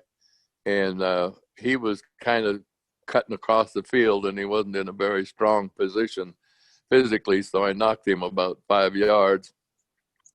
And Ray Wyteka, my line coach, pointed it out and played it over and over for the guys, and they hooted and hollered and carried on and made noises, right? And it was my finest moment. So I'm trying to find it right now. We're searching the Chicago Bear archives to see if we can find it for my documentary, but we'll know. Jerry, There was a play. today's NFL, Jerry, what would be your biggest advantage, you think, in today's NFL versus the NFL of your day? Wow. I think none of my defensive people knew exactly what I was going to do all the time. I didn't just stand there and wait for them to perform their act on my head or whatever. I would jump, I would go at them, I would take a step. Charlie Kruger was a great tackle from San Francisco, and he could read and react extremely well. So if I pulled my right leg and like I was going around the corner, Charlie would be outside the defensive end by the time I took my second step. Oh. So I would use that. I would, on a pass play of normal pass blocking, I would take a step like I was going to pull to the right. Charlie would be outside the defensive end, and I'm going da da da da da. So I just used my head a lot, I guess, or tried to figure out what I hadn't done. And sometimes I'd cut a guy just because they don't like to be cut, and they worry about their knees and their legs. So I would cut them 2 or 3 times a game, but never in a row, never do anything multiple times. So I kind of enjoyed the games that I played with them, and how to get an advantage over them if you could. Now you couldn't do that all the time, and the block where you came off the ball and really wailed them was going to be okay for 3 or 4 times, but you can't use it too much because they'll expect it. So the mixture was important, and the variety was important, and it made the game more of a contest. It made it more interesting for me, I guess. Jerry, obviously an important game in Packer history and folklore would be the Ice Bowl. Was that perhaps your most memorable and most favorite game, or was there a different one that sticks out in your mind? Well, that was a big moment for me for a couple reasons. There was a fellow named Leonard Schechter who was with Esquire magazine, and he came to Green Bay the week before the Ice Bowl, and he was at practice and whatnot, and he wrote a really nasty letter about Coach Lombardi. And he said Coach looked like a pigeon going down the sidelines with his chest split out and his strutting like a, jaybird. And so Coach Lombardi's mom, his mother got a copy of the article, and she was crying and very upset and very beside herself with that. It was just a nasty article. So I had my success on the goal line, and Brookie wanted to interview me, and he came over to the locker and he said, Jerry, a lot of controversy about Coach Lombardi.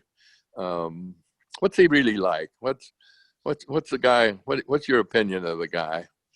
And I said, Brookie, these folks don't know Coach Lombardi. They've seen him in one 3-minute exhibition, or maybe a 5-minute, or the piece here and the piece there. We know him. We love him. We understand him. This is one beautiful man.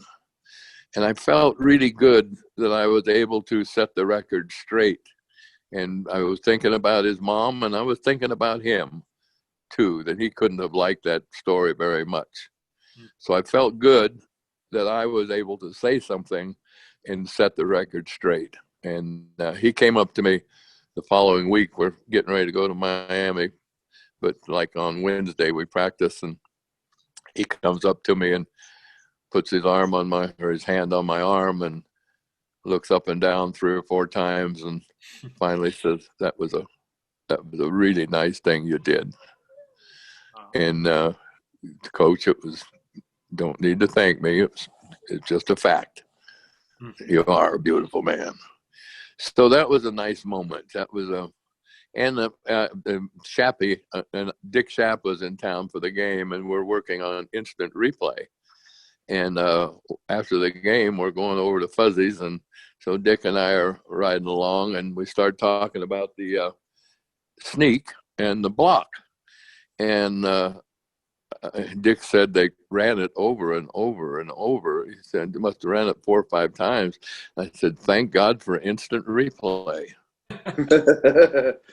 And I said, normally, a guard makes a block and there's a pile of bodies in there and the quarterback scores and mama don't know what you're doing. But in this particular situation, they ran it back and forth and back and forth. And so Dick says, that's the name of the book, Jerry. That's the name of the book, Instant Replay. So that was quite a memorable weekend.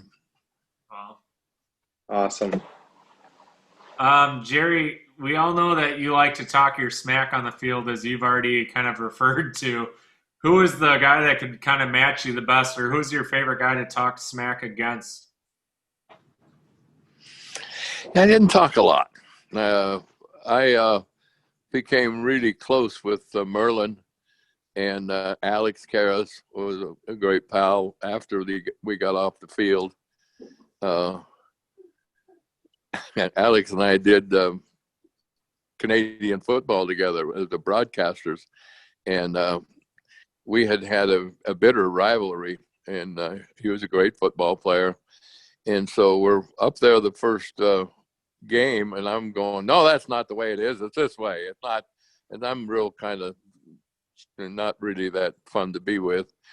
And so the second week, I'm at practice, and Alex walks into the stadium, and I'm the only one in the stadium, in the stands. The team is on the field. And so he comes over and sits down beside me. And he said, we had some great games against one another, didn't we?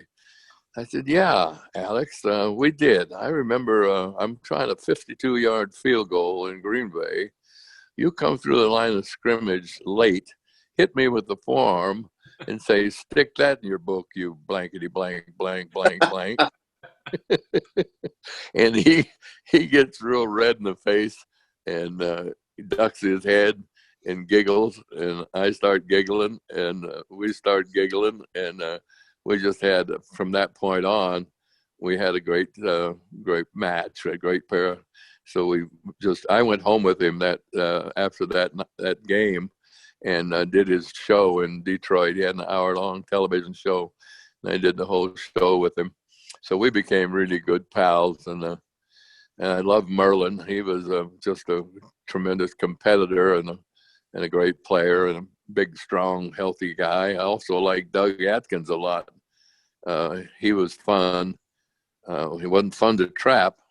He was 6'8", about 285, but he was a country boy, and he was fun. So they're just a ton of guys that I've always enjoyed, and I lived with them kind of and spent a lot of time with them and really enjoyed them. All right, Jerry. So who was the absolute toughest opponent? Like, you need to put that extra sandwich in the lunch pail, so to speak, to get ready for that week. Well, there were 5 guys that I spent a little extra time on during the week studying, and they started with Artie Donovan. Artie was a shaker. Only defensive tackles I'd ever played against were hard charging bull rushers, right? And Artie was a shaker. He would stand up, and he was a pretty chubby guy, but his belly would move back and forth, and he would just stand there and wait for you to take a shot at him. And it would drive you nuts, because you want to stop him, you want to hit him. And I played the first half against him, and I don't think I ever touched him. Wow. So he taught me a lot, and he wasn't a great tackle. Once you decided you understood him and what he was doing, then you just waited him out. And if he wants to wait, fine. He's not getting to the quarterback. He's waiting, and he can wait all he wants. So ultimately, he was beatable. But Leo Nomalini, Hall of Famer, wrestler, bull, 275, thin, skinny. Merlin, Alex, Charlie Kruger. You better bring a lunch if you're going to play against Charlie, because he's going to be there all day and all night before you beat him.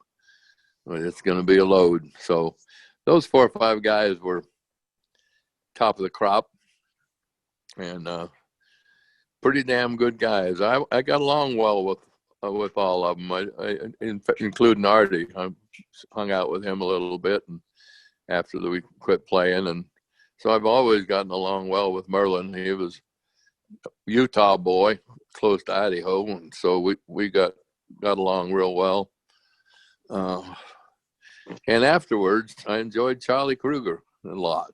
So it was I don't know, and Alex was a funny man. He was really a funny man. Could have been a comedian.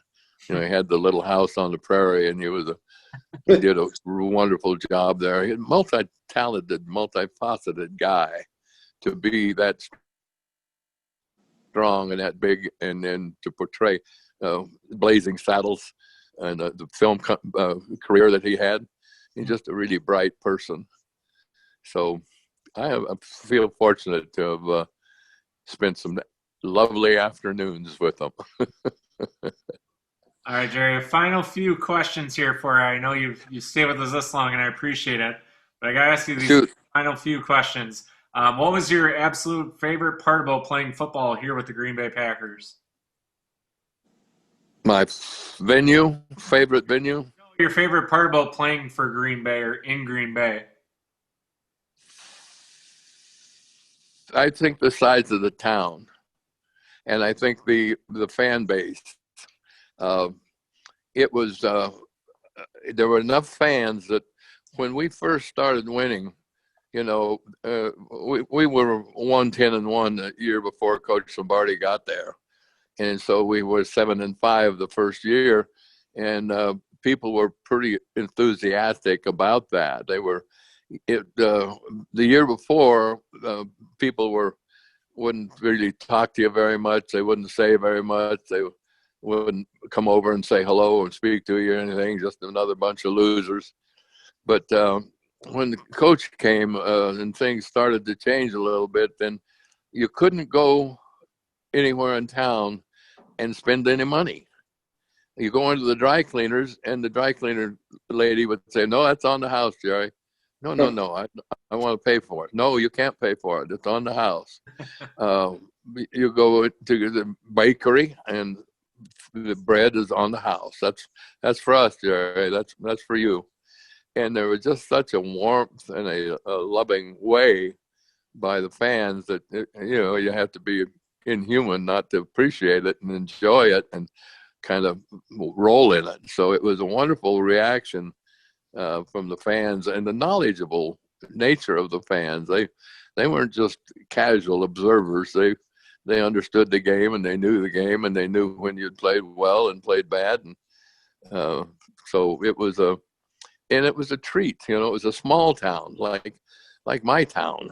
I could be across town and fishing in 20 minutes. I could be in my inner tube with my bow and arrow, bow fishing in a half hour. So, and I could go deer hunting that afternoon. I drive 40 minutes, 50 minutes north of Green Bay, but I just loved the Wisconsin area and the people. They were special. All right, Jerry, final 2 questions here. If you had to describe yourself, the Jerry Kramer, how would you describe yourself?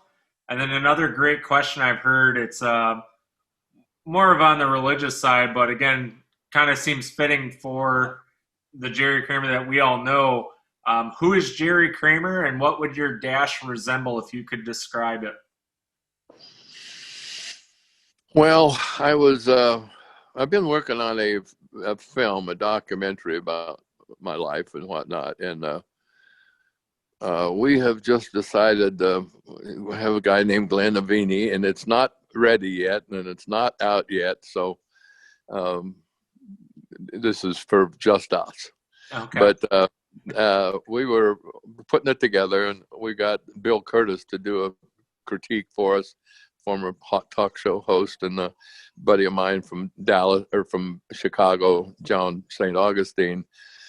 And we were starting to think about where we wanted to show it and where we wanted to premiere it. And I've been supporting the Boys and Girls Club of Door County for about 10, 12 years. And we started with 22 kids in the club, and they're about 500 now. So I feel, and I helped with it. I got guys to come play. I came up every year for 10, 11 years and played and talked and visited and helped out, you know. And so Dave Resch, the fellow that is the head of the club now, was telling me how much money we had raised during his time, the 10 years he was there, and coincided with the 10 years that I was involved with them. And we ended up raising in $1 million+ range for the Boys and Girls Clubs. And that feels pretty good. That's kind of thing. Don't need to talk about it a whole lot or wave the flag, but it's nice to know that you had an impact and that you maybe helped out some kids along the road.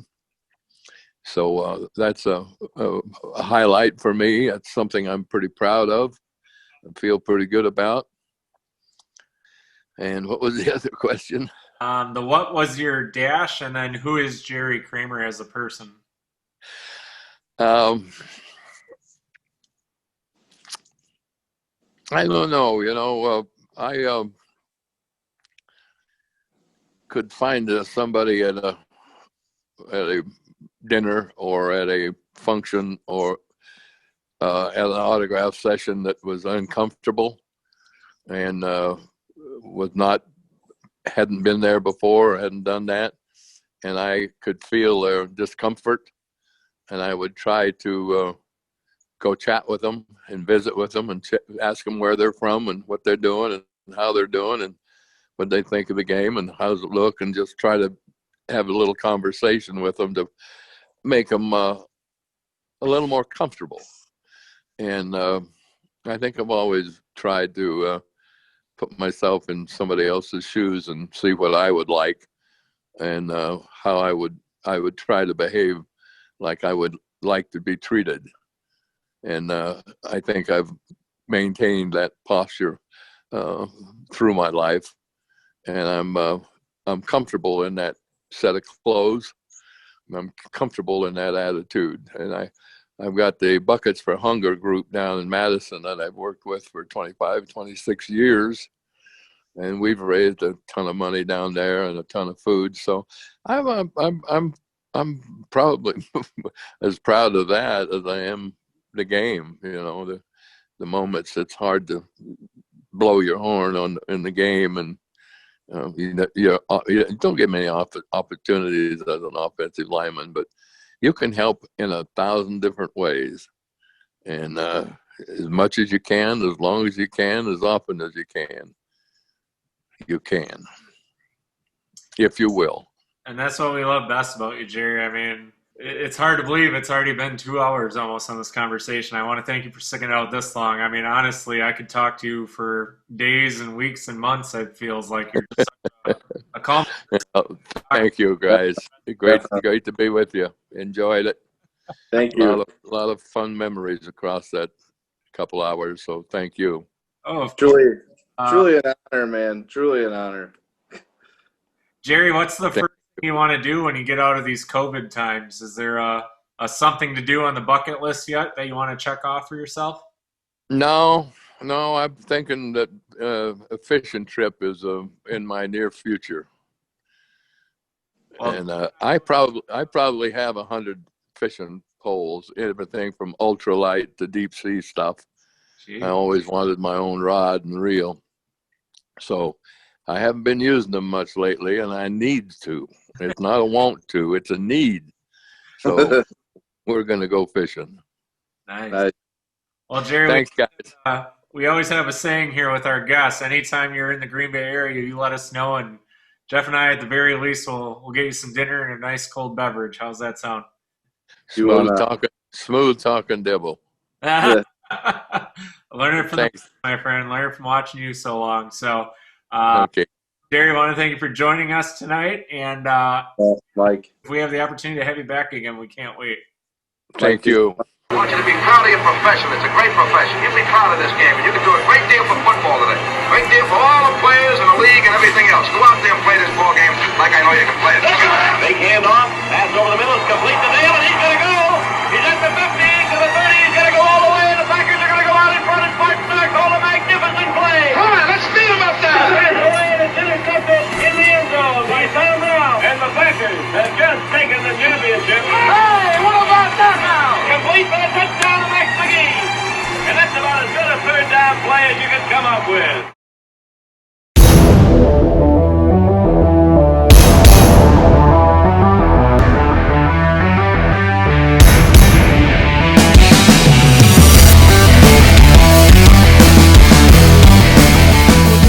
All right, everybody. So that was the great, the legendary, the awesome, the never-ending storytelling of the great Jerry Kramer. Man, yes. I know we say this every single week, Jeff, and it never gets old, but this time, like he said, we blew through 2 hours. It doesn't even feel like we were even close. I mean, that guy, I would say could write a book, but he has. He's written several books. He's recorded a new audio CD, which we're going to put a link to, and then I'm going to finish up the show with a little bit of that clip from the CD that you have available for purchase. So I'll get a link for that on the show as well. But just what an incredible story to go back in the time machine. And the thing I love with Jerry, he's so vivid. Like, he remembers the yard line, where they were at, the smell, the temperature. I mean, he's sharp as a tack. And they say linemen aren't very smart, but Jerry proves the old genre wrong on that whole debate. Yeah, definitely. I wanted to bring up that Don Horn thing. I just wanted to see his reaction on that. Like the who the hell is Don Horn? Like, yeah, like definitely. And he remembers every little detail of it. So it's definitely sharp as a tack yet. Yeah, and I love Don always tunes in, so I'm sure he's going to thank you personally for that one, Jeff. I'm bringing that story up. So I'm glad you brought Don up. Don is still doing the inscribed jerseys for, I believe it's $100 for any of the inscriptions that you can put on there. His daughter's still battling the old bout with cancer. So I'll get a link up for that for you guys as well down below here to order those jerseys from Don and his son Ryan to kind of help support that. That charity, I would say, or that case. But Don, yeah, obviously a great friend of the show, and we can't thank him enough for all he's done for us. Inviting guys like Dick Cap and some of the other legends on with us, and just being, like I said, a supporter of the show. You can't ask for much better than that. Yeah, definitely. I mean, even Cap he wrote the story with Kramer, didn't he, in that book? Yep. Yeah, that's neat to hear that. They're actually pretty close to it, seems like. Yeah, and like we talked about with Don, with Jerry here, it's so great to see how close these guys have been together. These guys stick together. They're through and through. They don't have anything bad to say about one another. No. Builds each other up, and I think a lot of it, like Jerry mentioned in the interview here, a lot of it had to do with Vince himself. Vince was really the guy that was the gel and that super glue to this team, and that's what made him so great over the years. Yeah, definitely. It's cool to hear the stories, and the bad words are never said between each guy and like Lombardi. I mean, they said that. I mean, I tried to get in, maybe if they're talking bad about Lombardi, well, no, that didn't happen, and nothing happened like that. So it's cool. Yeah, you don't hear about that much anymore. I mean, if you were to compare Lombardi and a guy that got a lot of similar viewpoints for a while until everything just hit the wall and went to crap, was Mike McCarthy for a while. There was a lot of comparison between the two, and then all of a sudden that went out the window, and of course everybody all of a sudden talked junk. But yeah, you've really yet to hear anything bad about Vince. Yeah, he was a hard ass. Yes, he was a fighting Italian, but he commanded the respect of his team and his players. And I think that's so hard to do in today's world that it's a true testament to the class act that Vince Lombardi was. Yeah, definitely. So huge news just coming across the wire while we're filming tonight. Again, we're a week ahead right now. We're on Monday the 14th. Aaron Jones dumping his agency to go from Steinberg. For those of you who don't know, Lee Steinberg was actually the basis for Jerry Maguire. Believe it or not, and it talked about. They don't talk about it with the drug use and some other things that Lee had faced as a younger person. And he was really the basis for this foundation. He's also the representative for Jamal Williams and then also Patrick Mahomes, of course, the largest contract in NFL history. So Aaron Jones tonight decides to dump Steinberg and is now with, I guess, do we call him the great devil agent, or is he just the greatest mind ever as an agent in Drew Rosenhaus? I mean, social media is blowing up at this thing right now. That word is starting to spread. Obviously, we're one of the first ones to kind of get a hold of it here tonight. We want to mention it so much during the interview with Jerry, but Drew Rosenhaus, I mean, the guy that's kind of notorious for forget the team you're with, we're going to go get you paid, which is a Packer fan right now and barely seeing your second-round draft pick. Bad news for Green Bay fans, it feels like, right now with the Drew Rosenhaus now representing Packer running back Aaron Jones. Yeah, I'm not a fan of it. I don't know. I don't think they have a guy on the team that's represented by him, so I don't know. I think they kind of stay away from those guys. And well, for Green Bay in the past, I'll say that much. Boy, I can't even tell you the last guy. I think it had to be a few years since we've really seen a true, star represented by Drew Rosenhaus. I know he's had some kind of middle-of-the-road guys represented through the team through the years, but he hasn't really had star power in some years. And the last I remember, it did not go very well. Yeah. I'm not looking forward to just hearing about this contract situation because I don't think it's going to end up good for Green Bay at all. I don't think Aaron Jones is going to be a Packer just from this news today. Like I had a better feeling yesterday about it with Steinberg. I can't remember his name. Steinberg. I thought, Aaron Jones, he's a family guy. He's a military family. He's going to stay true to his roots. But I don't know. Rosenhaus is just a shark, man. I'm worried. Yeah, some definitely happened in the last few days, and who knows how long this has been ongoing. This could have been a long-going thing, and Drew Rosenhaus isn't necessarily a guy that's been set in the best light as an agent, been kind of known to push guys maybe to a certain way or kind of, I wouldn't necessarily say the word tampering, but it's been rumored that Drew isn't afraid to speak his mind and do a little bit of persuading along the way. So something somewhere, some way must have happened to the point where, again, Packer running back Aaron Jones decides to make that transition from the Steinberg to the Rosenhaus brand. Yeah. So we got to look at now Packer running back situation moving forward after this season. A.J. Dillon, who we've barely seen. We've heard some things said by fellow teammate Tyler Lancaster and a few other guys that he's a workhorse and he's a stud, but we haven't seen him. Jamal Williams getting some reps, showing some highlights, but is he an Aaron Jones? In my opinion, no. He's not. That contract's done at the end of the year, too. That breaking through tackle guy that you get with Aaron Jones. I don't care what people say. I see people commenting yesterday through social media between Aaron Jones and Jair Alexander, which one do you keep, which one do you let go? I'm kind of big on Aaron Jones, to be honest with you, until, again, recent news. I think it makes it hard to be able to keep both players at this point now with the new representation. Is it a possibility they could both sign? Sure. Am I going to bet money on that? Hell no. I don't see it happening at this point. I think there's going to be a lot of shaking up on this team's roster moving forward. And I think it adds extra pressure to this year's team to go all the way. And you got to kind of ask yourself, does winning a Super Bowl, which so many of the players are kind of starting to speak out about or believe in, and of course yesterday the Packers clinching the NFC North division, and then now sitting in control at number 1 seed in the NFC. Does the Packers Super Bowl championship persuade Aaron Jones to want to stay in Green Bay and do it again?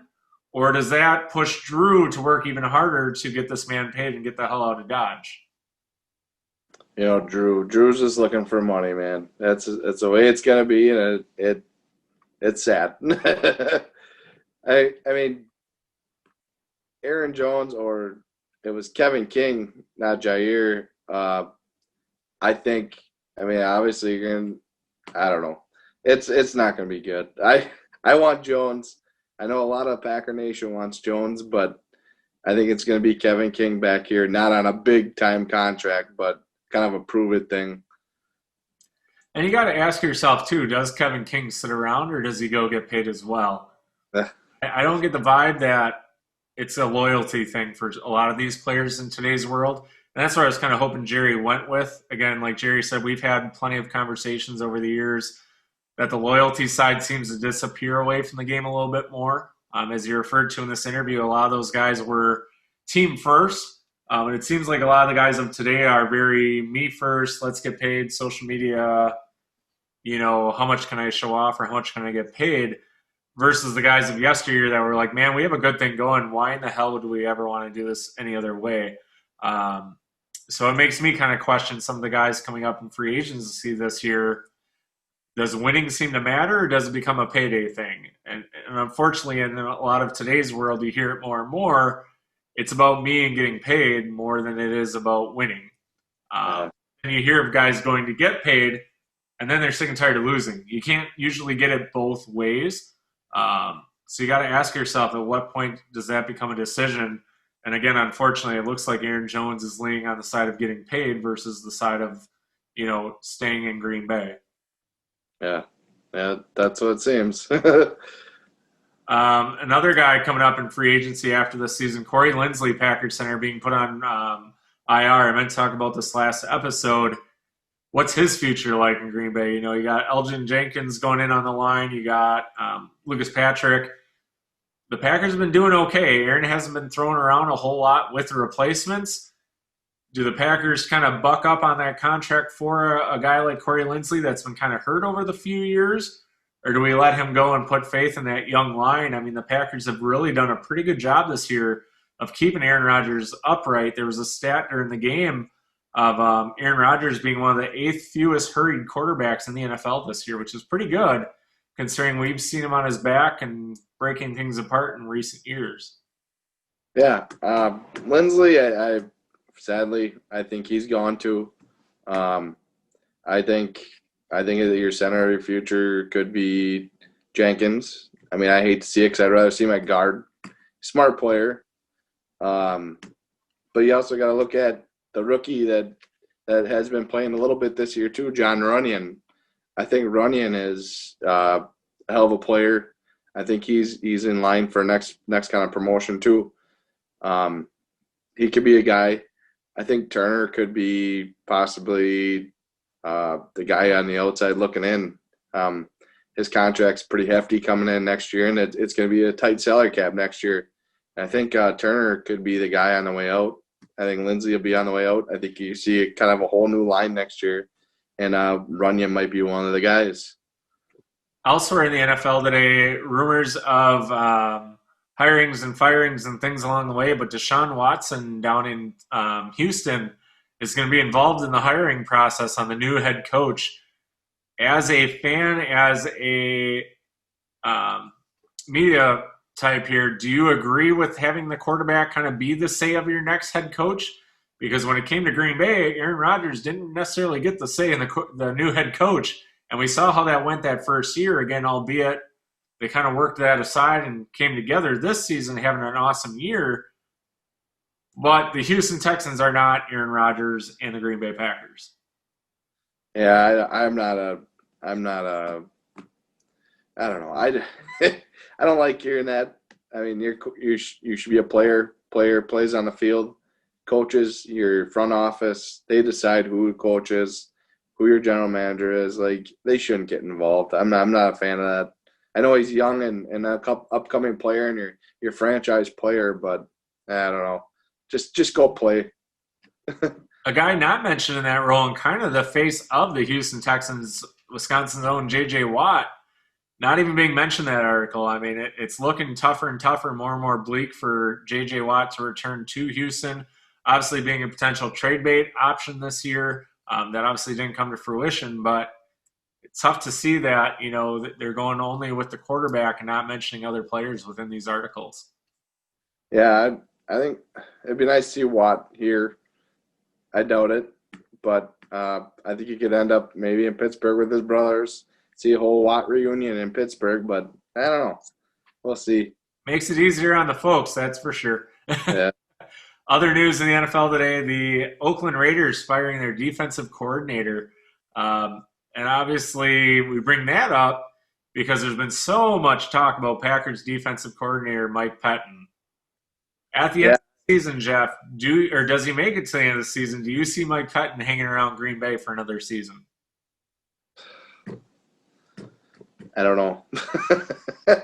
Pettin, I don't want him another year, but I think the Packers. I mean, like I was talking to my mother-in-law last night. I was watching the Bills and Steelers, and both those defense just fly to the quarterback, and they're just on him, on the line, blitz. Like, I don't get why we can't do that. Like the scheme, I don't know if it's a scheme or what, but they got to switch something up. They got to get like that. That's today's defense, and that needs to happen. Nice. Let's see. What else do we have for NFL news? Obviously, yesterday, being the Packers and Lions played, Matt Stafford getting hurt during that game. You look at a quarterback like Stafford that doesn't really seem to stay healthy through an entire season, and being, some other things off the field with his wife and her cancer battle and a few other things. How long do you see Matt Stafford lasting in Detroit is the next question.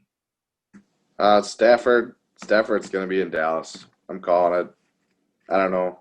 I could see him and McCarthy teaming up, and Dak's out the door. Dak wants too much money. Jerry ain't going to pay him. Well, Jerry's been under a lot of pressure to give him his money. Obviously, Dak Prescott getting hurt in a gruesome injury.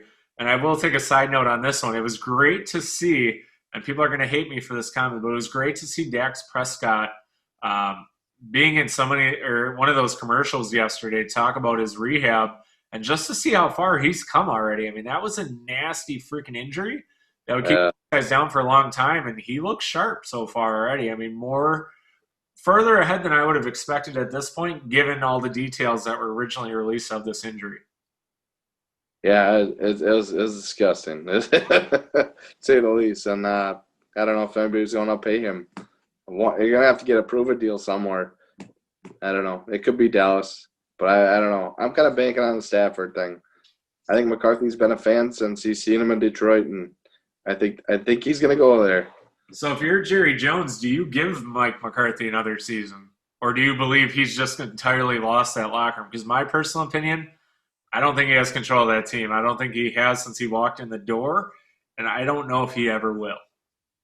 I think you almost have to. He lost his quarterback, half his offensive line. Like, I don't know. That offense is struggling. Like, even Zeke Elliott, I mean, he's having an off year just because the offensive line's not there. And he's playing with a patchwork offense. The receivers are there, but I don't know. I think he gets one more year for sure. Okay. Darrell Bevell in Detroit, does he get the opportunity to become the next head coach, or do you see them going to elsewhere, either in college or the pro leagues? Bevel is, I don't know. Bevel's an offensive coordinator. I don't think he's anything more. I'll leave it at that. All right.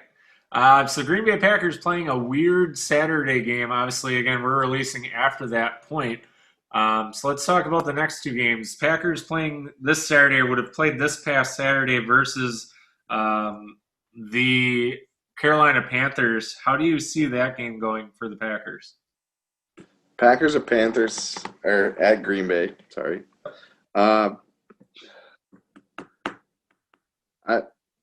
Depends on McCaffrey's back. Yeah, a couple guys out. COVID-wise. McCaffrey's hurt. I think it's going to be like this Lions game. It's going to be close, within 10 points. Say 34-24 kind of thing again.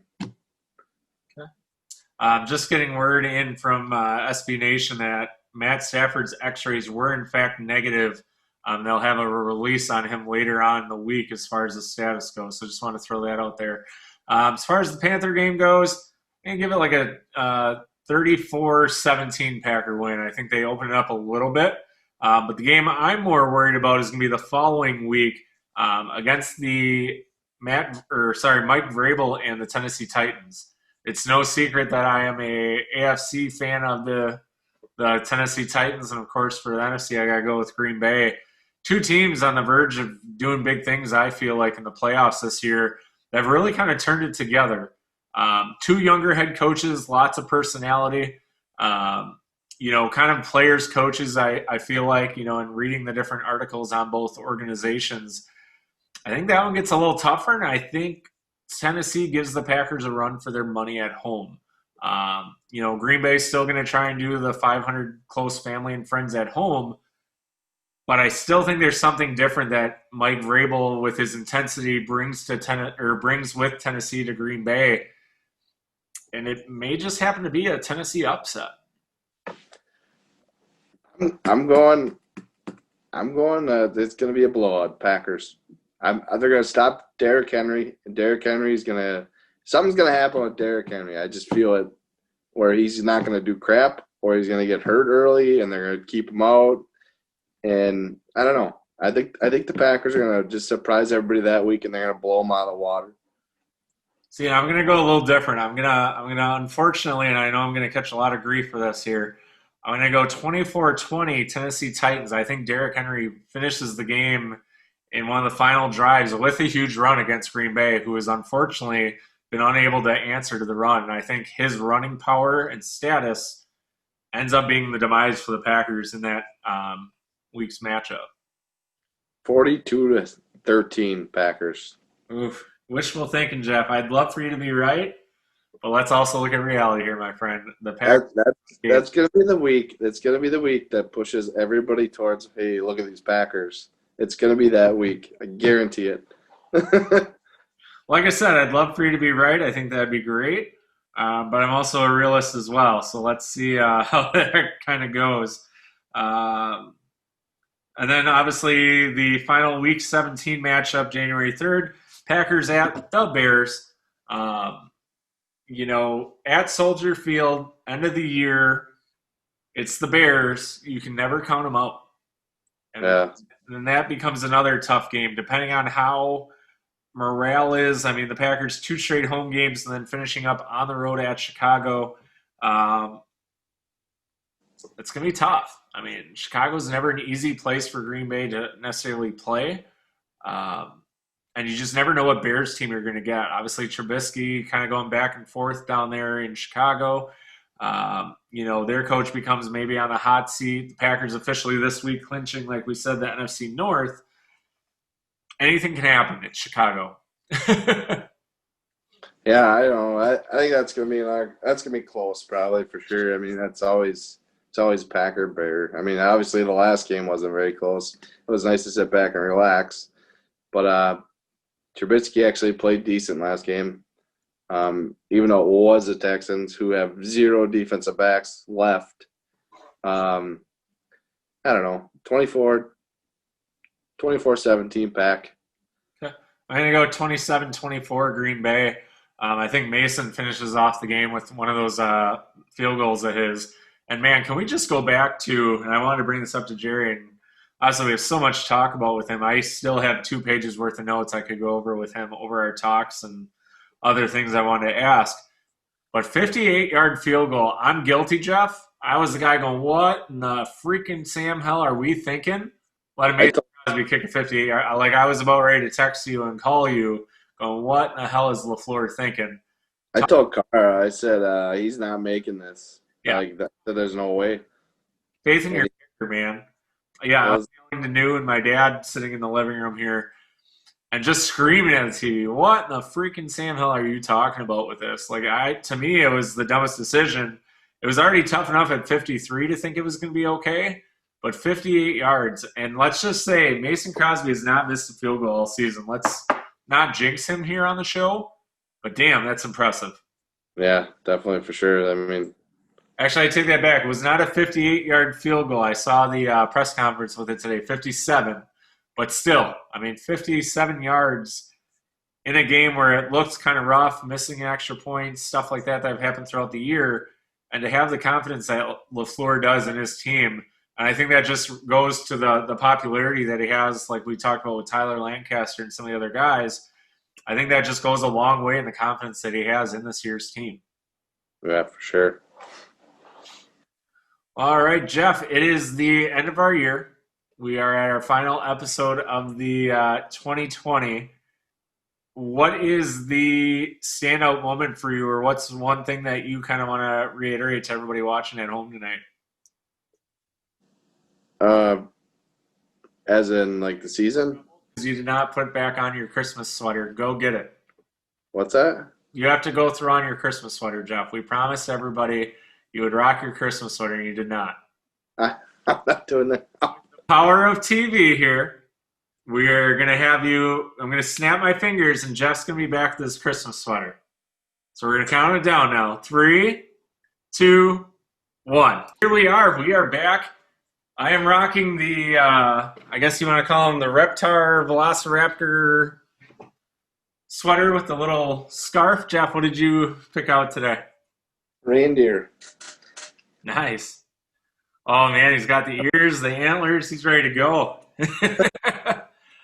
All right, Jeff, so back to our question at hand. What is your standout moment from our 2020 season, our first year here on the Sconni Sports Show? Standout moment, Jerry Kramer. I mean, you can't get anything better than Jerry Kramer, the Hall of Fame. I mean, the guy's outstanding. He's got story after story and just amazing everything. So for me, I think it's just how comfortable our guests have been.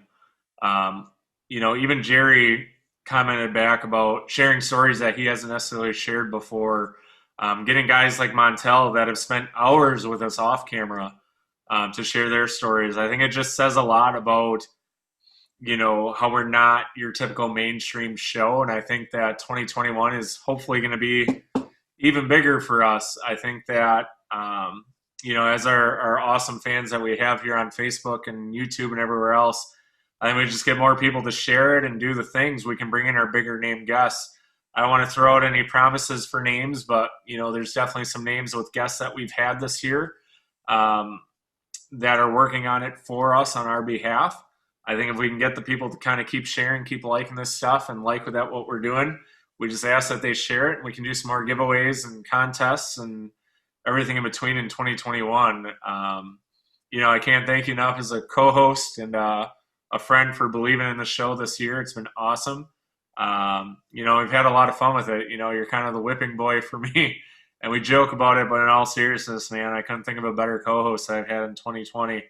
And I know we joke with you that we love you, but we really do, man. It's been an awesome first year, and, we've been through our ups and downs with it, and, we're learning from each other, which is great. And hopefully we can go back to normal and producing a live show, which is, our biggest goal for 2021. I hope we can come up with some kind of a solution to this damn COVID thing, because it'd be great to go hang out at my neighbor's house and go to a restaurant or a bar or, just some type of venue or, go see our sponsors in person versus all this online crap that we've been plagued with all this year. Yeah, thank you. I want to thank you for the opportunity to let me talk to these guys. And, I mean, you too. I mean, it's been fun. It's been a blast. I never thought in a million years I'd be able to sit here and talk to Jerry Kramer, Levon Kirkland, Don Horn. The list goes on and on. It's been awesome. Great ride so far, and looking forward to next year. All right. So, Jeff, we got to ask you the final question. Well, 2 final questions here. Well, I shouldn't say that. You know me. I always say 2, and I always come to like 20, but I know you're trying to rush off. We got to take care of the kids here. Any reflection back on 2020 that leads into your 2021 goals for yourself or with the family or the show? Goals for myself? 2021. I don't know. I guess try and be a. I mean, I think I'm a good dad, but try and be a better dad. Be there for my kids, and just kind of be a better husband too. I guess. I think I'm good at it, but it just try and be there more. I guess. Okay. Any special presents you're hoping for under this year's Christmas tree? Special presents. Um, Hoping my kids' attitudes straighten out. I mean, they're young. They're all under 5, and it's a wild ride, and it's been awesome, to say the least. But I don't know. It kind of be nice to have a couple nights where it's quiet and everybody's calm and not running around. And I don't know. That's what I care. I don't care about presents. I just want that. All right. So I think that's about it. So the night this airs, it'll be my birthday. I'll probably be in bed by 8 o'clock, but I think I'm going to try and stay up till at least, what are we going to be at, 10 o'clock so I can finish this episode off. But yeah, it's been a fun ride, and yeah, can't wait to see what next year brings for us. It's been a good time, and hopefully we're talking next episode will be Packer playoff push, end of the season. We'll talk more in depth about that Bears game and kind of go from there. That sounds good. I appreciate it all, man. All right, so you and the family. Happy birthday. What's that? Happy birthday. Appreciate it. Mid-30s. It feels weird to kind of be officially at that cutoff right in the mid section. So it's like I outlived my daughter's premonition of 30 years old, and I was going to die soon. So knock on wood, 35 is just here, and hopefully I can have many more years to come. And hopefully this is just one of many, many years to come here on the show, or things just like it. We're definitely excited with what we've done, and we can only hope to grow from here. So it's been fun. Definitely. Awesome. All right, Jeff. Well, happy 2020 to you. Happy 2021 when we come back, and we'll have some more fun, I'm sure. Awesome. Can't wait. All right. So for the last time in 2020, officially on a show format, I'm your host, MD Lovelace. Jeff Bryce. We'll see you guys next year. Yeah.